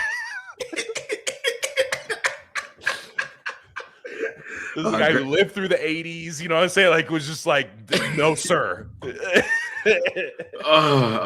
Aggressive. We're never getting Google ads. No, it's not. For weed, how about the weed stuff? Come on, yeah, it's legal. Yeah, give us some weed ads, like some like weed naps ads or something, or some shit. You know what I mean? Like, yeah, a dispensary or something. Like, boy. All right. Yeah, Ted. I want to get Ted Wynn's take on this. Where's he at? Somebody said Ted never coming on Friday night. Just clip the right stuff. Clip some process talk. Yeah, probably shouldn't have made fun of the athletic podcast either. I don't know. Yeah, it's probably not a good idea. All right, audition tape. So let's get to the next topic. Shut up. Rastafari, it's killing me right now. Don't say that.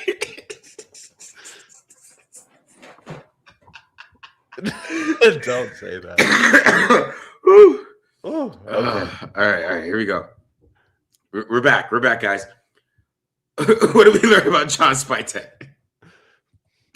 What? So it's an open question, right? 2 years of drafting.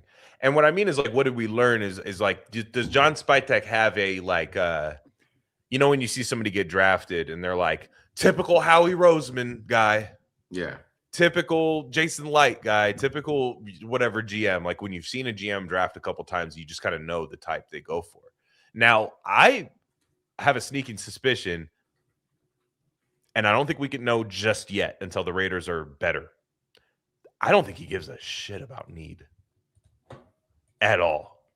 Like, at all. I think he is best player available, which I like, because I think that's what keeps you employed.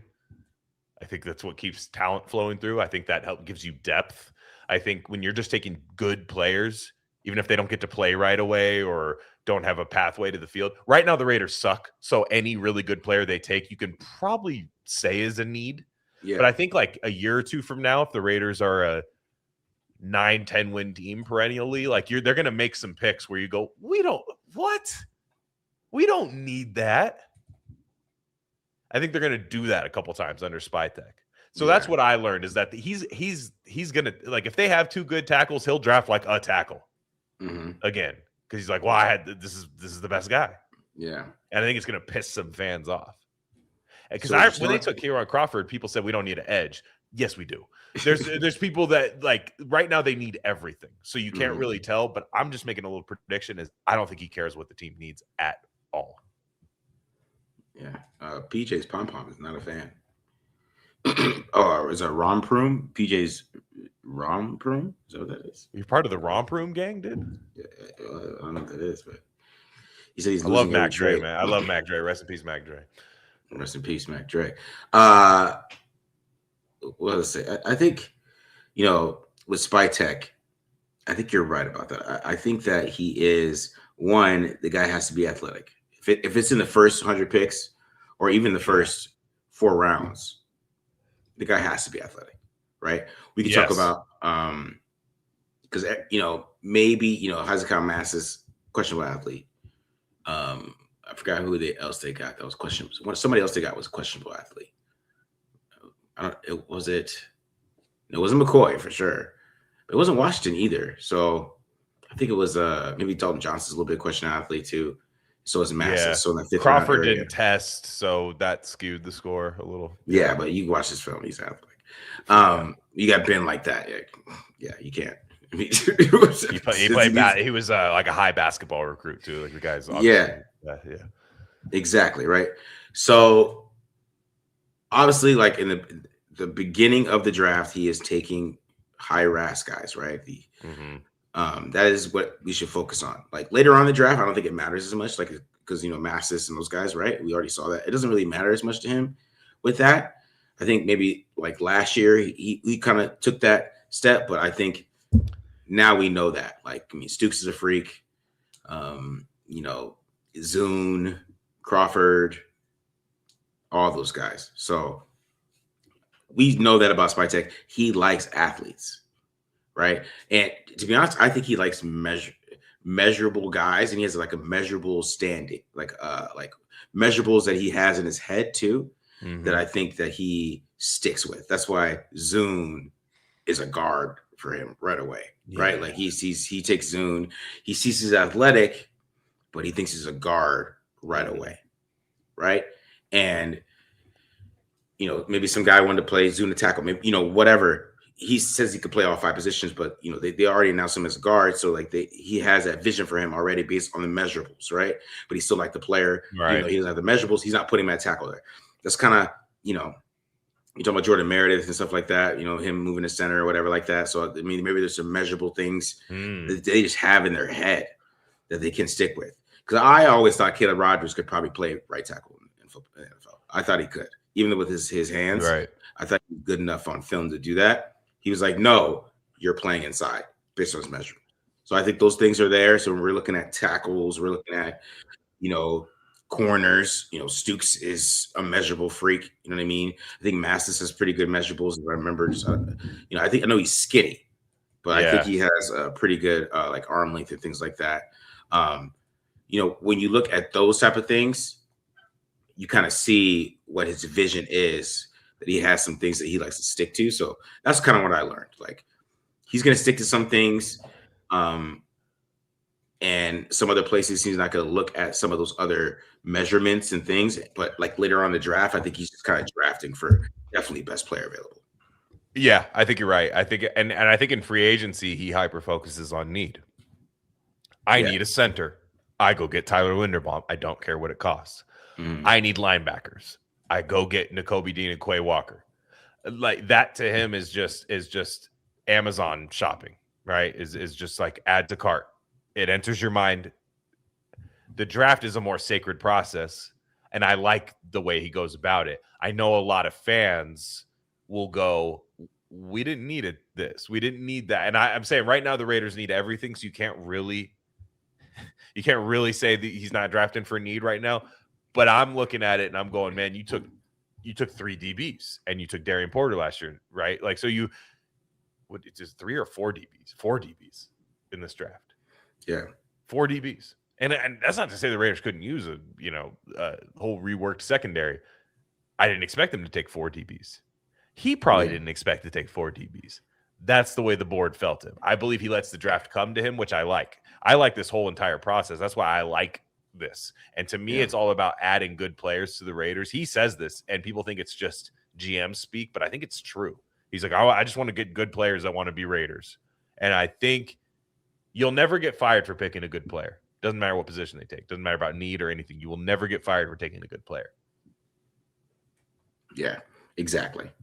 And I think that, they're going to try to develop a lot of the guys they had last year, obviously. So we'll see what happens with that. But Yeah. that's what we really learned, in my opinion. I think we learned what his ideal draft picks are.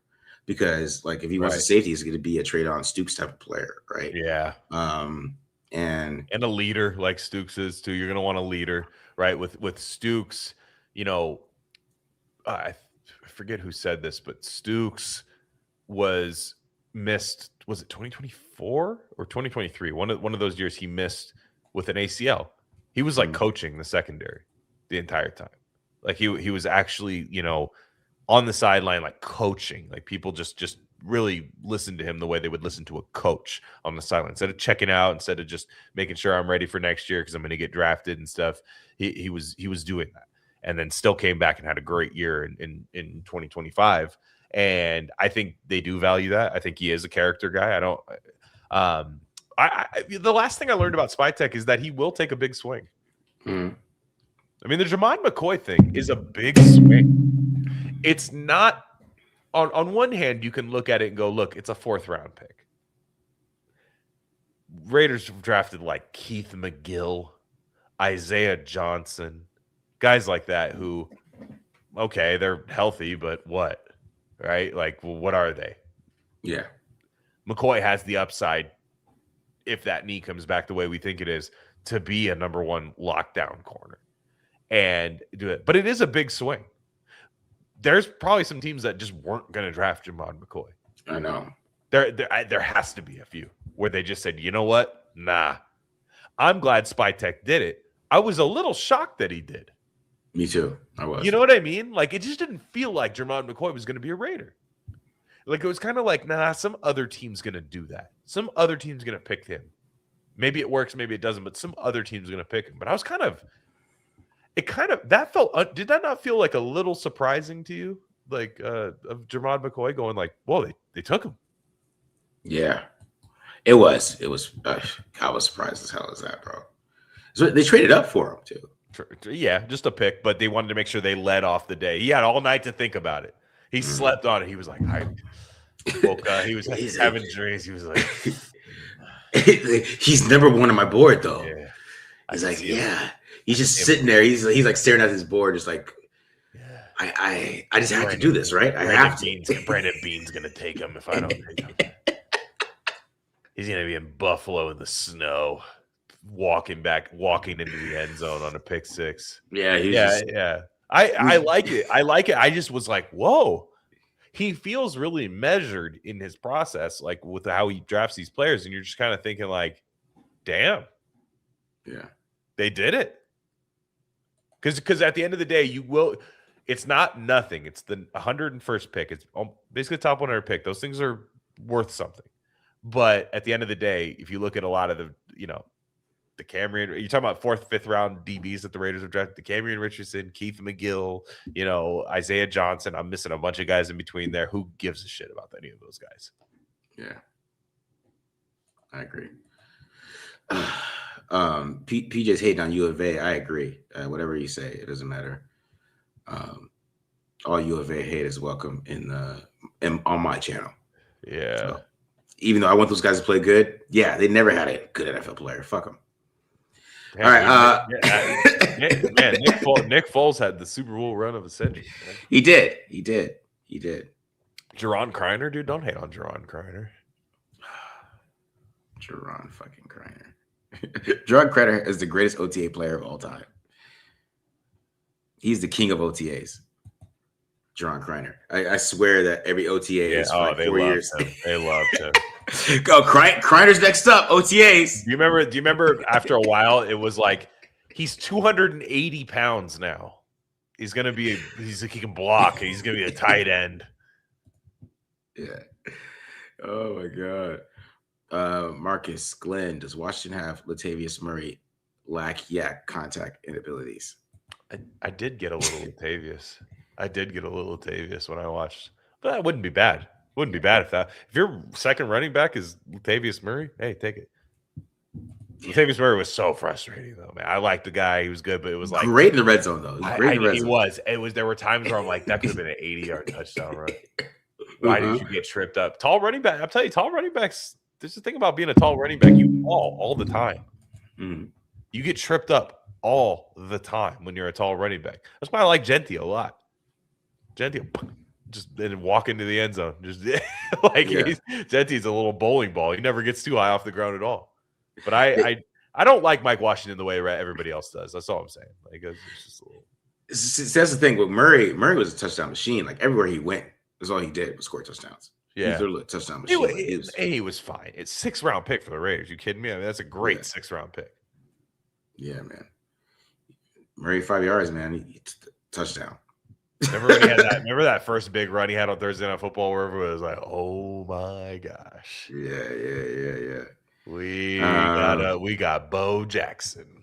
Yeah, and you're right, Shick. He doesn't break a lot of tackles in open field. He doesn't. I'm telling you, I don't like Mike Washington. I just was like, Washington. We're gonna get into that. We're gonna get into disappointment. We're about to get into that in a second. Yeah. He's not my disappointment pick because it's 4th round. It's for him. That's a good value. Yeah.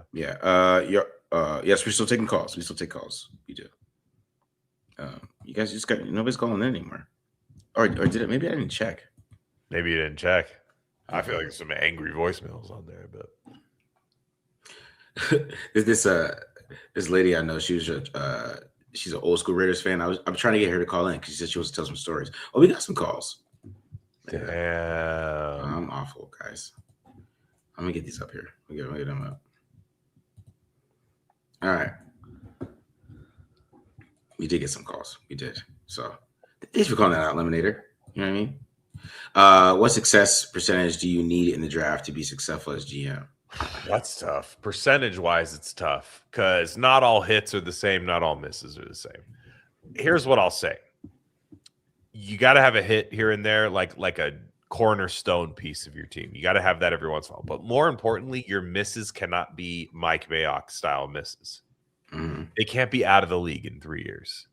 Your misses have to be like trying to think of like a good player drafted in the top 15 who's totally fine, but you're just like, man, I forgot that guy got drafted that high. You know, like those type of guys, like where they're like they're fine, they're starting, they're okay, and then you realize, man, he was drafted really high, but they're still contributing to your team. I think that's what keeps you employed a lot. Is just like do your misses, your quote unquote misses, still have a role on the team. Eric Stokes is a pretty good one, right? 1st round pick, right? But he's like that. Yeah, Rashawn Gary, Rashawn Gary's like a little too good because where he was taken, I think he's just fine. Like just he got a second contract too. He got a second contract. You know, like you gotta like. What I mean is like your misses can't be Alex Leatherwood. Your misses have to be like. Gosh, I'm blanking on like names right now of guys that are just like good, not great. Darnell Savage, you know, like guys that are just like fine. You know, they can still play on your team. It's not embarrassing when they're out there, but it's like, that was a 1st round pick. Probably not the best 1st round pick, but he has a role on our team. And when he's injured, we kind of miss him a little. That's what you need, right? On there. So you can't be having misses that are catastrophic. And so it's not a percentage. It's more so how good are the hits and how bad are the misses. Yeah, I agree with that. I agree. Let me see here. Is it too early to know that? Marcus? How many drafts do we need to define a pattern that we can predict? What if it's different next year?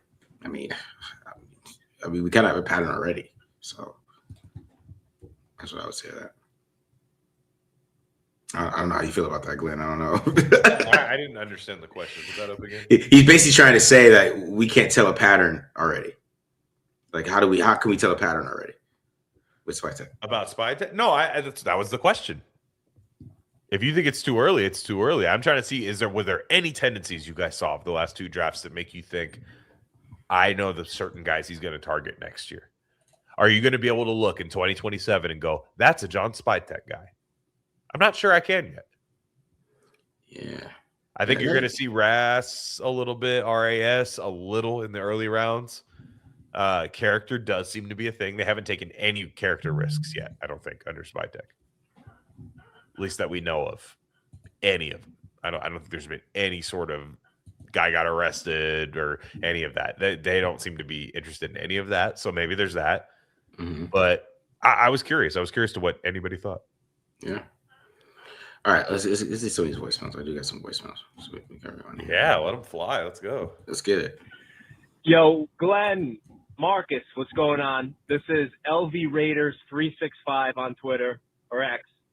Bro, I am driving from where I live now back to my home state, Rhode Island. Marcus, I'm listening live to the your guys' live stream last night. From picks literally like 75 to the Raiders pick 91. Marcus might have actually said, "What the fuck is this draft, dog?" Maybe 15 times, and I honestly might have almost crashed 15 different times. That was fucking hilarious. But in all honesty, what is this draft? I actually don't recognize a single name after like the first round. Some of these picks I don't even recognize. Yeah. You have blocking tight ends going in a top 75 pick. I feel like, what the fuck is this draft? Honestly, what is this draft? All right, boys, I'll listen back. Have a great final day 3. The blocking tight end thing is so interesting because the people who want to pretend it's a good thing to take them in the second round, and we're talking guys that have less than like 200 receiving yards in their final season of college, but they can block, right? And I think all these guys can block, and that'll be fine. But taking that in the second round is going to be really funny. And you'll hear these people go, well, that's the way the league's going because Sean McVay's doing it. Sean McVay's not taking any of these guys in the second round. Max Clare can catch the ball.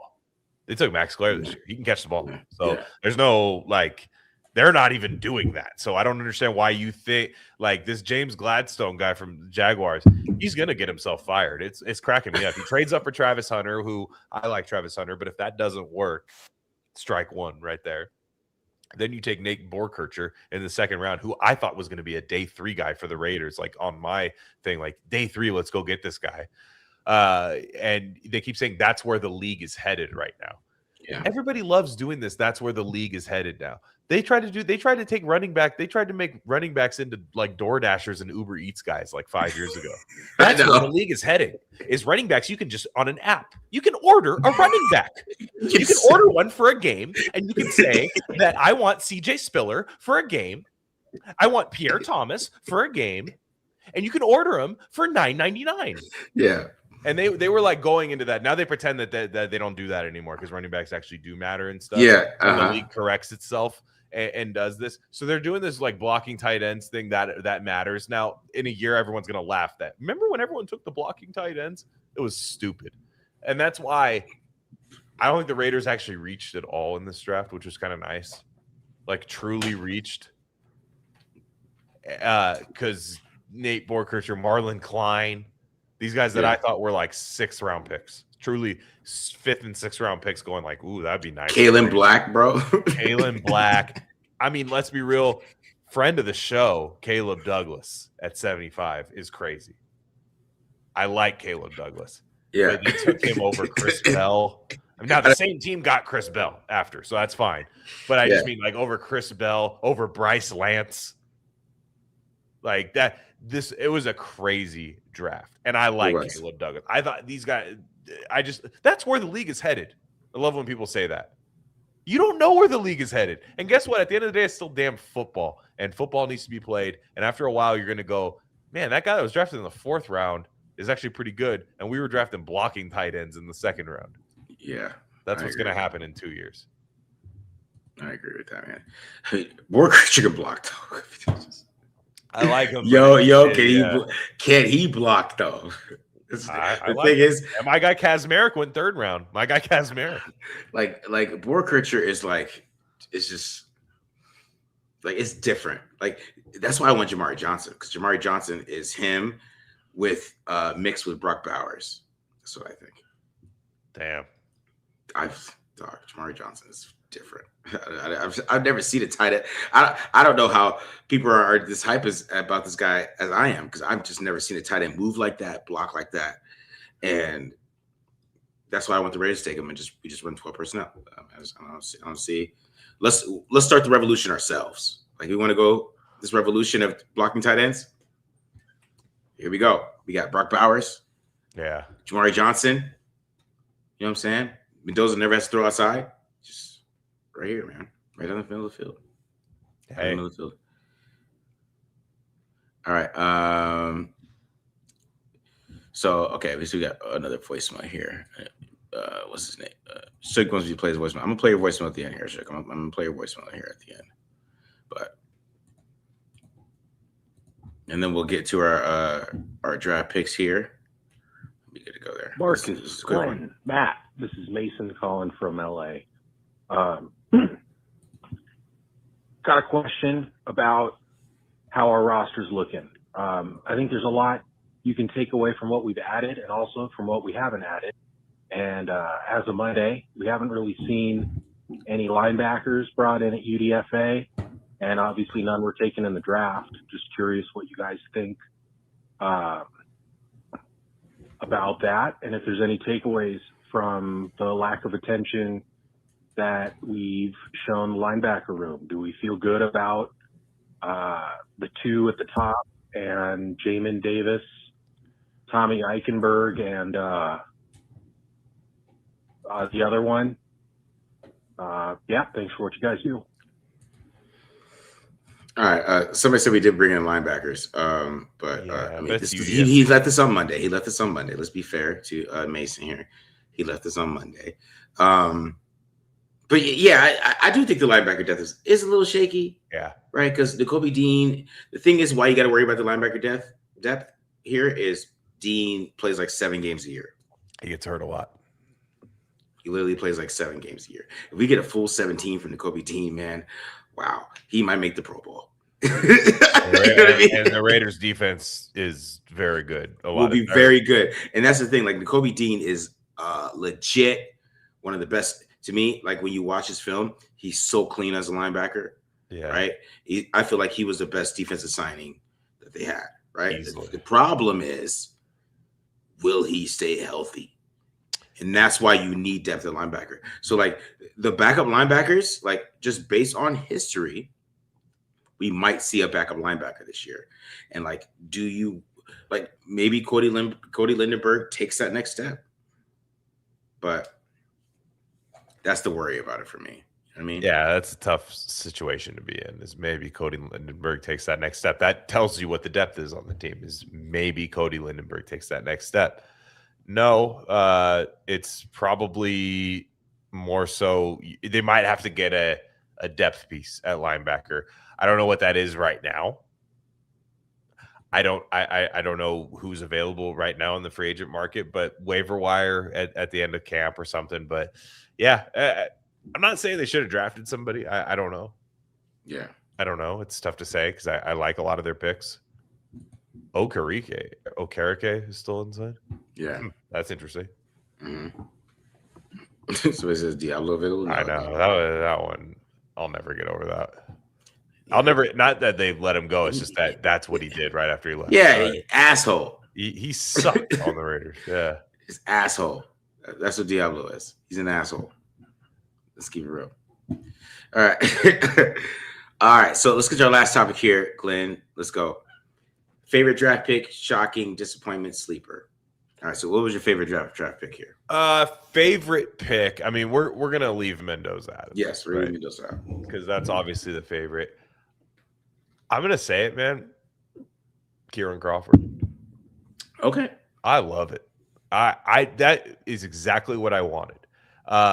It's not even so much him, but I remember asking Matt about it night one, saying, "Hey, the Raiders kind of have these edge-setting defensive linemen that can set the edge, play on early downs. They don't really have that guy, and I'm not counting on Kuntz right now to be this guy. We'll see if that happens, but they don't really have that guy to pin their ears back and just get after the quarterback. A QB disruptor on third down. Move him around. You know, that's maybe the one thing you can take from that weird Auburn defense is maybe I don't have to put him in the same spot all the time. But to me, I was just like, that's a way. If he I think he's a guy that could get like 6 sacks his rookie year Mm-hmm.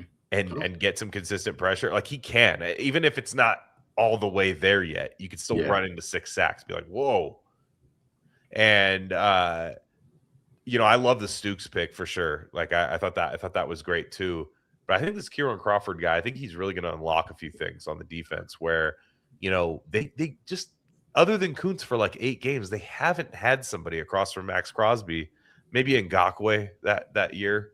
Mm-hmm. But their defense looked good when they had somebody on the other side of that. Like their defense looked good when Yannick and Max were like rushing in that Gus Bradley scheme.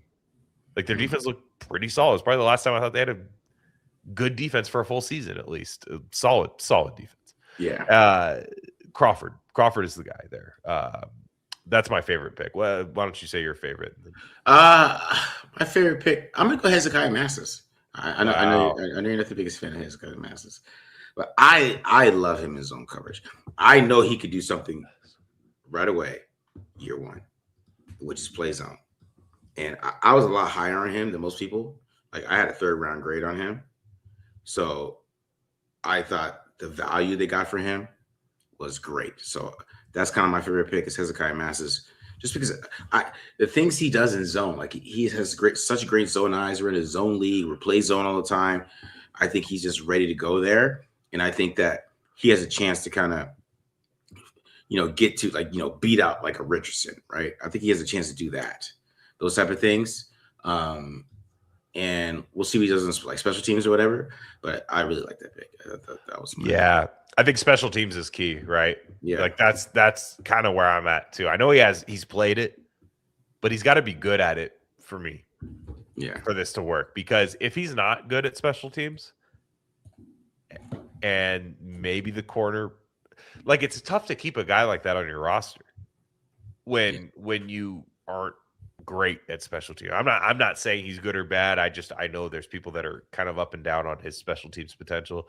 But if he's not good, then you're kind of like, I got this corner that's not good enough to start, and he doesn't play special teams very well. What do I do? That's my problem with Masses. Now, if he is that zone coverage guy, then hell yeah, man. Corner 3, corner 4. My problem is if my corner 3, corner 4 guy doesn't play special teams, it's tough. It's tough if they're not good on it. So special teams is key for him. Mm-hmm. If I'm him right now, I'm working on that as much as I'm working on coverage. Yeah, I agree with that. But I didn't dislike the pick at all. It's just with him, I'm like, okay, man, you better get to work on special teams. He is skinny though. He is skinny, 179. That's very skinny. He's but skinny. he has a nose for the ball. He has a nose for the ball. All right, most shocking pick. I mean, I think we're both. So was there a worst one that we're doing too? I mean, disappointment, right? I didn't say I didn't go too negative word. I went disappointment. Because it's the same guy. Let's be real. I know who you can say. Yeah, it's Trey Zun. Exactly. The problem with Trey Zun, and I've watched him a little bit since then. I didn't watch him a lot when they drafted him. Okay. It feels like a Caleb Rogers pick again, drafting Caleb Rogers twice. Before I know that Caleb Rogers is good. I don't know if Caleb Rogers is good yet, so I don't need to go right back into the well and draft him twice. And you're talking about a very good athlete who played a lot of college football and played a lot of positions. Here's my problem with Zun. He gets to where he needs to be. He's a smart football player. When he at the point of attack, I don't love it. It's kind of like, I think you're going to get your ass whipped at times, like at the point of attack. And then you look at the frame, 6'6", 316. He is probably going to have to play guard, if we're being real, with those arms, 32.5-inch arms. But if at guard, it's like you're tall, you're going to have to put on some weight, in my opinion, because I think you're going to get thrown backwards with that high. You're going to have high pad level naturally at 6'6". You're just going to play a little higher. I don't know. Look, I think he has a floor of like back end Spencer Burford type line. So I think he'll have a spot on this team. but I kind of just wish they went up and got aggressive and got Big Citrus, right? At that, who got picked at 87, right? So a couple picks higher. Bryce Lance, that would have been kind of fun or something there. I thought there was a lot more fun things you could have done with that pick. Okay. See, my problem with Trey Zun. Okay, my problem with Trey Zun. Trey Zun's a center. That's my problem with Trey Zun. That's my problem with the whole pick altogether. When I watch him on film, he's a center. I feel like that's probably the best position for him to play in the NFL. Yeah. We have a center. And he's not going. We paid a center $27 million. So if you want him to play guard, which he's never played before. That's the thing.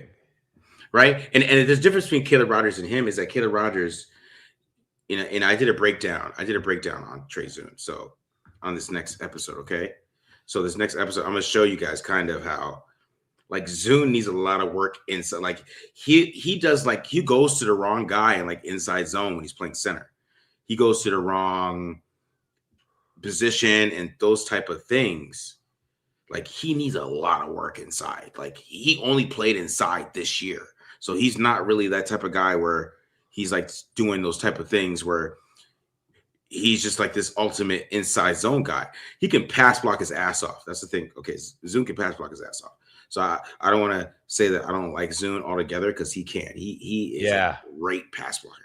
Is great. Even inside, even at center, he is great. It's the thing is he can't really run block. So, and he really doesn't know what he's doing when he's run blocking inside. So you're really projecting a lot with him, with the team that probably wants to run the ball. Right. Okay? We run the ball. Like that's what I'm saying. Like he could pass block. Like even at center, he's pointing things out. He's great, right? He's great pointing things out. He just does, like it's weird as hell because like he'll pass block and he'll grip somebody and you'll see like a 33 bench press. You'll see it with his grip strength and pass block protection, right? It's crazy. But for some reason, like in run blocking, like where's that strength? Like he'll hold up like Bane in pass protection, but then when he has to run block him, it's like it all goes away. So it's weird a little bit. To me, he's just a center. Like that dude's a center, bro. Yeah, he's a damn center. So, and like, so he's not gonna play center. So it's like, I mean, we're really projecting here, and that's the thing. It's crazy. That's my thing. So there were questions. They're saying like, who else was still on the board at the time, right? And we don't know. These guys are rookies. They haven't played a down of football yet, so we don't know, right? This could be hilarious content if Trey Zun ends up becoming a Zach Martin type player or something. It could be hilarious content. I fully agree. Next pick is Jayshon Barham, right? Pick after that, Rams took Keegan Trost, right? That was interesting to me a little bit at tackle. Chris Bell, wide receiver out of Louisville. Eli Raridan, tight end out of Notre Dame. Jennings Dunker, tackle out of Iowa. Caleb Tiernan, tackle out of Northwestern. Jacoby Thomas, Miami, Florida, safety. Julian Neal, who I liked a lot, but the Raiders did take a lot of corners. I get that. Jalen Husky out of Maryland. The Raiders did take Jermon McCoy, of course, after that. So that was their next pick. But you still had guys on the board like Darrell Jackson Jr., Jude Bowery, Grayson Halton, just guys that I thought were I thought Jalen Farmer was a better guard than Trey Zun. Yeah, me too. I did. Jalen Farmer goes 113 to the Colts, right? Yeah. Like if you wanted a guard, go take a guard. Don't like this. Maybe that's the thing about Spy Tech, and I think you said this earlier, is this kind of like you're this, but I think you could be. He might big brain the O line a little bit. I think his brain might go out to here on O line. Yeah. Like you're this, but I can make you this. You're this, but I can. To me, a lot of times when I'm like, man, why don't you just take a good guard? Or in the third round, just take a good guard. It's one thing if you're taking like Francis Mauigoa in the first round and you're like, yeah, but I'm putting him in guard because you get the idea that might work a little bit better. But with the Zun and look, with our luck, right? Tyler Linderbaum goes down this year, and Trey Zun comes in and just knocks shit out at center, and you're to, like, to be honest, that's what I'm saying. Like, you're like, damn, I'm so glad we have Tyler. Like, what if the Raiders are having like a sneaky wild card season and Tyler Linderbaum goes down for 3 games? You're like, Trey Zun comes in and what? Like, like, so even though we have Tyler Linderbaum, O-line gets hurt a lot. So I will say that is nice to have that. Maybe you're developing him at guard. What you hope with the Raiders is that Caleb Rogers and Jackson Powers-Johnson are starters on this team. And they're out there knocking people down. yeah. Trey Zun's there to fill in here and there. And then at center, you have him as your backup center and then maybe a backup guard. And he's just an overall swing line. Yeah. Emergency tackle.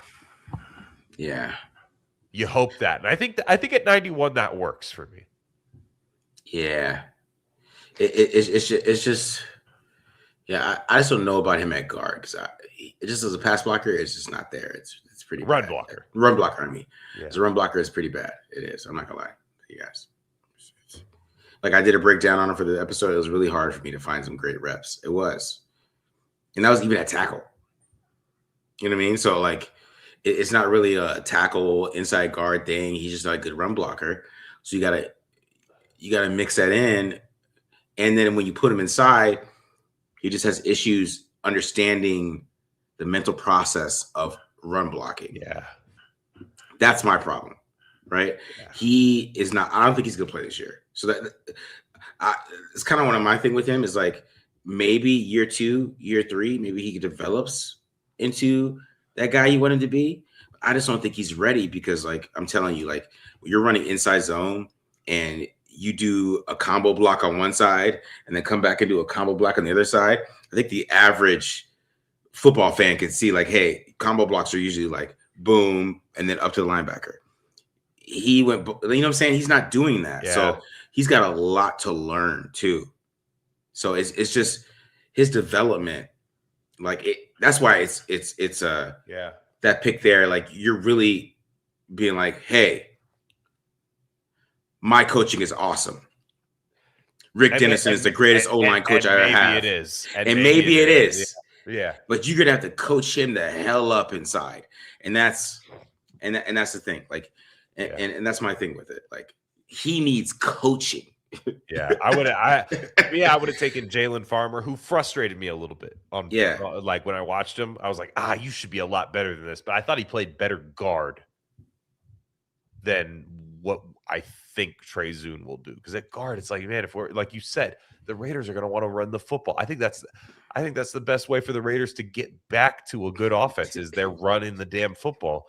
And I'm not saying Trey Zun has to start this year. I don't think that's fair to say. I don't think that's fair to say that he needs to start this year. What we're hoping is that Caleb Rogers and Jackson Powers-Johnson take these guard spots and stay healthy. Yeah. But what if they don't? He said Rick Dennison said, hold my beer. Hey. He might have. I can't wait. I hope so.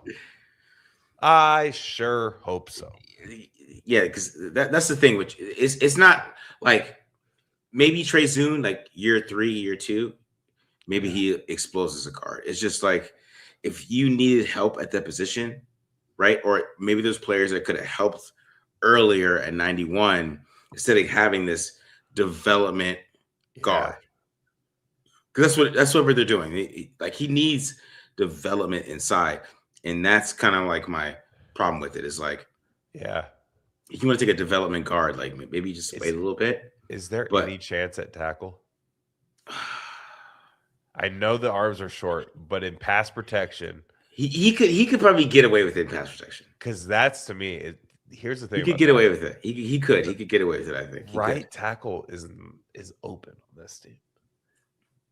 I think he could get away, but that's what I'm saying. Like 32.5 inches, our arms is short. His arms are short, but it's not Peter Skoronski, right? It's not that. He has great feet. He's very quick on his feet. He has great feet. He has great technique. To be honest, he has great technique. Does a good job arm fighting against chop blocks and stuff like cross chops and things like that. He does a good job resetting his hands. The athleticism is off the charts. You see it when he's pass blocking. Sure, yeah. Right? It's just if you play him inside a guard, man, that you are really taking, and that's why he was there in the 3rd round because I tackled that pass blocks like him going 3rd round. That should be a little bit red flag in your head I mean, in the first place. you ain't shit in the run game. Yeah. Because let's keep it real. So that's just my problem with the Zun pick, man. It's just like we are really betting on Rick Dennison. Like, Wow, Dennison, I'll tell you though, you are the man, and you're going to get this guy right. And that's basically what they're saying. Well, I'll tell you though, that speaks to what we said earlier. Spytek does not draft for need for this year. He just doesn't do it. It's probably a good thing. Yeah. But Trey Zun, he's like, what do I get in 5 years of Trey Zun? Which might be really good. Exactly. Or at least really valuable. Like to have that lineman, like people always talk about who's your best 5. It's like, yeah, but guys get hurt all the time. And he can fill in for about 3 different positions on the O-line. At least I think he could fill in at guard, maybe. It could be bad. Yeah. But in pass protection, you're like, okay, he could fill in a little bit. I think at tackle, like you might survive a game or two with him out there. 32.5-inch arms. Will Campbell has 33-inch arms, so you're kind of like, you saw where that's a problem. Center, it's like if Linderbaum gets hurt, like that might be your backup center. It might not be JPJ. Honestly, I would do that. Yeah. So I will say I like this draft a lot because this is my gripe. It's a guy that I still think could be very valuable for this team. Right? Like I think it's a good draft. It's a good draft. It's a good draft. That's what I'm saying. Like it seems like I'm bitching about this dude, but like what I'm saying is like if they do develop him, he could be really good, but they have to develop him. It's going to take some time. That's all I'm saying. My thing with it is I got to see it happen once. Exactly. I got to see Caleb. Like if Caleb Rogers was dominating last year, I'd be like, yeah, go get Trey Zun. You know what I'm saying? Like I'd be like, just take him into the Raider guard factory. But they don't have that going right now. So I haven't really seen it happen once. I mean, this is a good point by Sean. He said maybe he's a cheaper option at center in 3 years. Sean, that's what I think that's how Spytek. I think Spytek really like. Yeah. The draft to him is so sacred. It's like this kind of. It's this kind of like, hey, I'm not even worried about what you do in 2026. Hey, last year was different because it's like, hey, we're ass. So can I see my rookies play? But if they're competing more than they were last year, I don't think he cares if Trey Zun sees the field this year. Yeah, and that's what I'm saying. Like, I do think his natural position is center. Like, I think you might be right too. I think it is his natural position. And if Linderbaum's really a 2-year thing when you think about it. Yeah, because that 3rd year is, I'd have to see, but the language of the contract. But you start to think like, okay, Linderbaum's closer to 30. Yeah, we'll see. Interesting. Great call. Great comment there. Yeah. How much has our O-line upgraded with the addition of Linderbaum and Zun? Same with their defense at this point, floor and ceiling. I still, unfortunately, with the defense, I'll start here. Unfortunately, the floor of the defense could still be worse in the league. Unfortunately. It could be. I do think the ceiling is a little higher though for the Raiders defense. Like I think they, like we talked about it earlier, the defensive line. If the defensive line is just like, holy crap, they figured out a lot. Rob Leonard is a wizard of the defensive line. Wow. Then they're gonna, in my opinion, they'll be middle of the pack, 12th, 13th. In the league as a in my opinion, a ceiling would be 12th or 13th in the league. And then on offense, I gotta see Charles Grant take that right tackle spot. If Charles Grant comes into camp and just takes that right tackle spot, I will feel really good about this offensive line. I think you'll go Miller, right? Healthy Colton Miller. You go Jackson Powers Johnson. You'll go Tyler Linderbaum. Competition between Rodgers and Zun, which I would think Rodgers would win at guard, in my opinion. And then Grant. Like if you have that and that works, and it's not just by default, and then you have Glaze maybe as your depth, Zun as your depth. Isn't Jordan Meredith still on the team? Yes, he is. I wouldn't sleep on him either, by the way. I wouldn't either. I wouldn't sleep on him in the zone scheme. Wouldn't sleep on it. I wouldn't. But just these guys are. I would feel a lot better about it there. Yeah. They might be, and I see Ryder in the chat saying they might be grooming Grant as Miller's replacement. They might be. They might be, which is why you can't rule out next year in 2027 they draft Trevor Gooseby or something, or so, you know what I mean, like out of Texas or so. Like they might go do that. They might be grooming Charles Grant as the Colt Miller replacement. But you still could get work at right tackle. Yeah, that's happening. Yeah. If we don't add any receivers, what's the best case scenario for how we use our current wide receivers this season?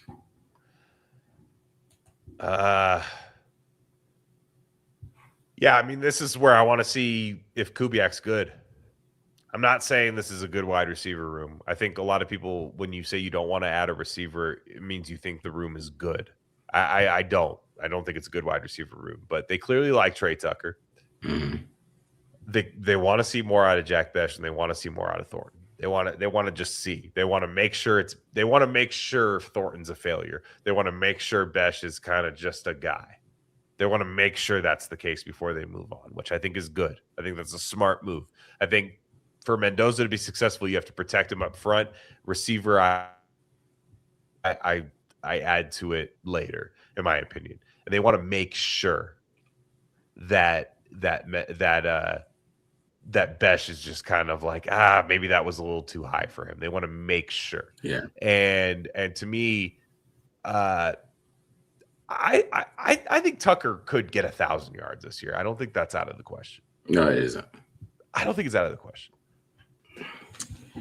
I think Tucker's got a big year, man. I'm sticking to that. Naylor with a couple clutch catches, some plays here and there where you're like, man. Like, I think Naylor functions as your, like, slightly elevated Seth Roberts, where you're like, ooh, I needed a play and he made it. Oh, I had to have that big third down. I think that's what Naylor is. Yeah. All right. Let me play this Baby Shug voicemail here. And then we'll get to this. A couple more questions to get to these giveaways. Shug is talking about weed here. What up, Marcus? What up, Matt? What up, Glenn? So I'm on this live and you're over here switching things up, Glenn.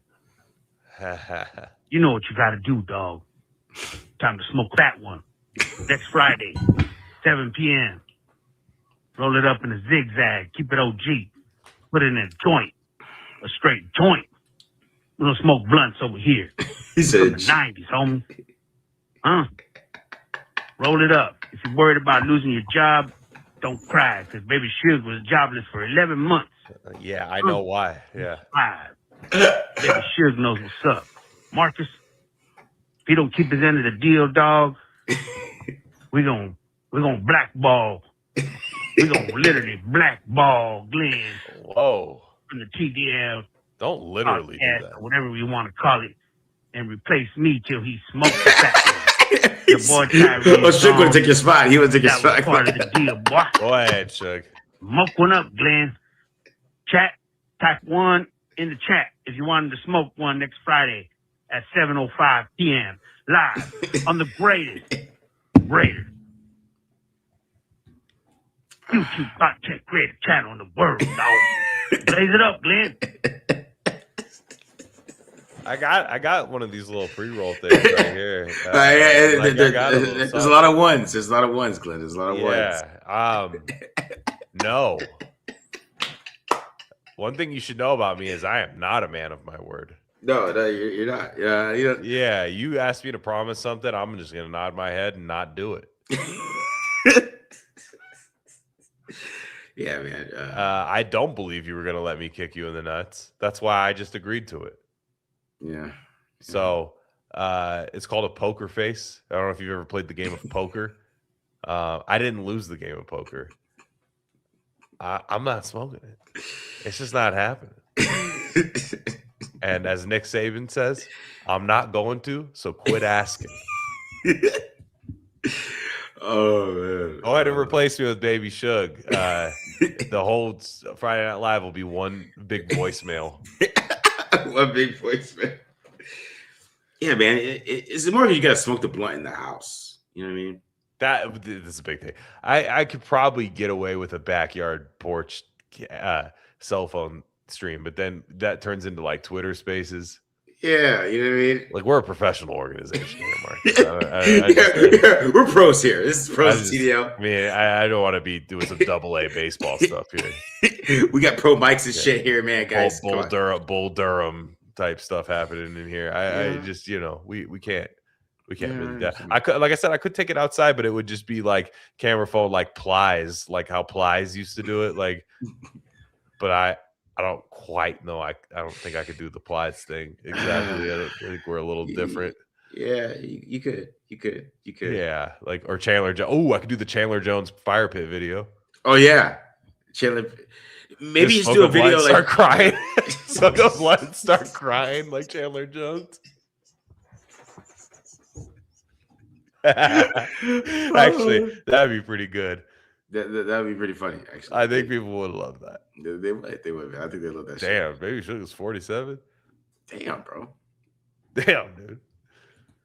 All right. Just I will respect my elders on that one. Yeah. Yeah. With the schedule release right around the corner, which teams would be best to play early and which would be best late? Like, okay, this is where you can get great. I want KC early. I want to let those defensive rookies. I want them early. All right. Who do the Raiders play this year? That's what I'm trying to see.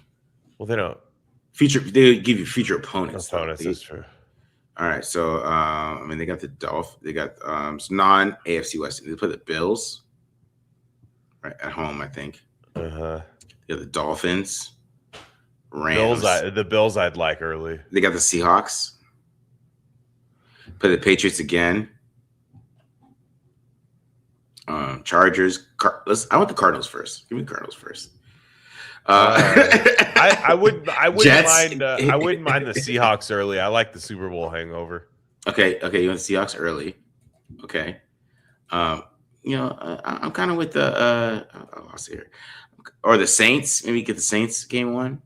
Yeah, you want your kind of like lower. I mean, I don't want to take the opponents for granted here, but you want maybe your lower win total expected opponent. Yeah. Week 1 and then week 2, you'd want to play like the best. Like you'd want to play like Seahawks or somebody like that, where Seahawks are kind of playing a long game. Jadarian Price is not running the way he needs to.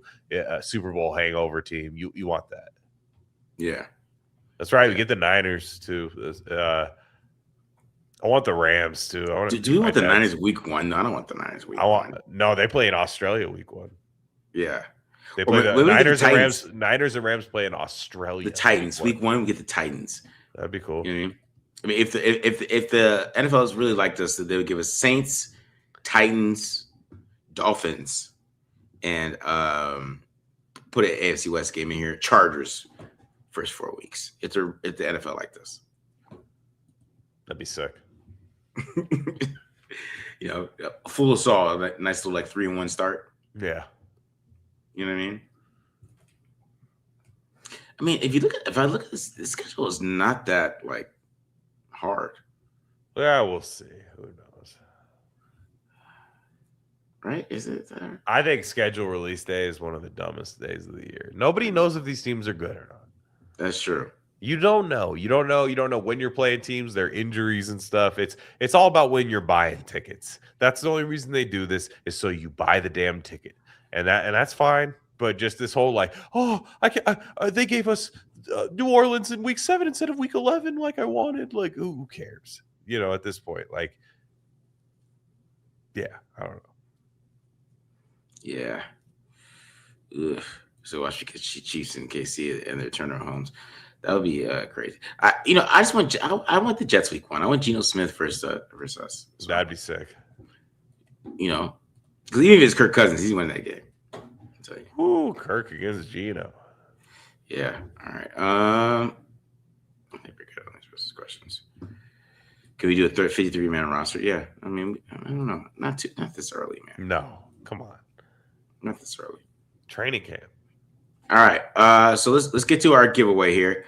So we're giving away like I said, I'm gonna give you guys a brand new white hat that I'm gonna make tonight. And then we're also going to have the tumbler Tumblr. All right. So who we got here? Who we got? Anybody I'm missing? Am I missing anybody? I think I got everybody here. Pitching for a game in a suite. Whoa, shit. We're gonna need more donations for that shit. For a game in the suite, dog. Yeah, Las Vegas. Mr. Big Ideas over here. We're gonna need some of that. Oklahoma. He's still mad about he can get the duffel bag. I know, man. See if he got the duffel bag. I know. All right. Anybody else want in before we get this? We're doing like I said, doing a brand new white hat. He said no hook. No hook? No hook for what?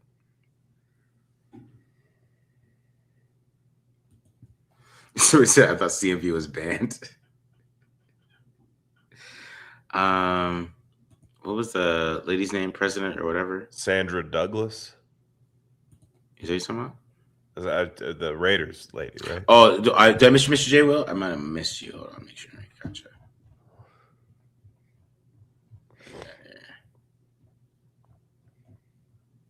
Oh, I did miss your dog. Yeah, so. Mr. J. Will. Okay.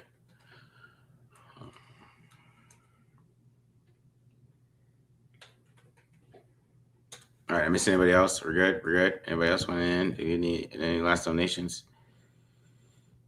He said, make the duffel bag black. I could do that, man. Anybody got a hook with Sandra Douglas? I don't think so. Yes, I could do that. I can't get it. I can't sit in free and sit in the breast box, but I can't do that. But I mean, the thing is, like when you work press, I always laugh at like how fast like the journalists go rush to see those guys naked. Yeah. I gotta see if the combine measurements add up. I gotta see that arm length. Yeah. I chilled, man. I was like, you know what? I'm gonna wait a little bit. I went in Miles there Garrett's in town. Yeah. let me go sit him right out of the shower. Yeah. Yo, because when I did that one time, I went to the Colts game. I did no, not the Colts, the Raiders Broncos, and I waited. Yeah. And I got Josh Jacobs, but you know what I'm saying? I made sure the niggas was fully dressed because I am not going to go in there. Be like, yo, hey, I want to talk to you while you have your towel on. Yeah. I mean, you need a hot take, I guess. All right, anyways, guys. Yeah, man. All right. That's a great way to end the show. So, anybody else? We good? They're all smoking cigars and stuff. You're like, yeah, hey, like put some smoking pants cigars. on. Like, Yeah. hey, let me ask you a question. Hey, so how was the Red game today? Like, what are your thoughts? Josh looks great, bud. Brock, that looks incredible. How'd you get How was the open? Run game today? Oh, I'm sorry. Man. Oh, he said, "Can you ask Douglas at least?" Am I lost here? What is he talking about? They want you to ask the president of the Raiders if we could have a suite. I mean, I can. Go ahead, CMV, DM her if you want. But like, man, I'm just saying, like, that always cracked me up. Like how quick they ran in there. I was like, yo, that was not something I would do. But anyways, all right, let's get to this. Anybody else? We're good, right? I think we're good. Up here. Mix it up here a little bit. Okay. All right, here we go. First one.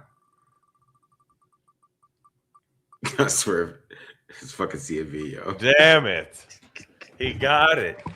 He can't keep getting away with this.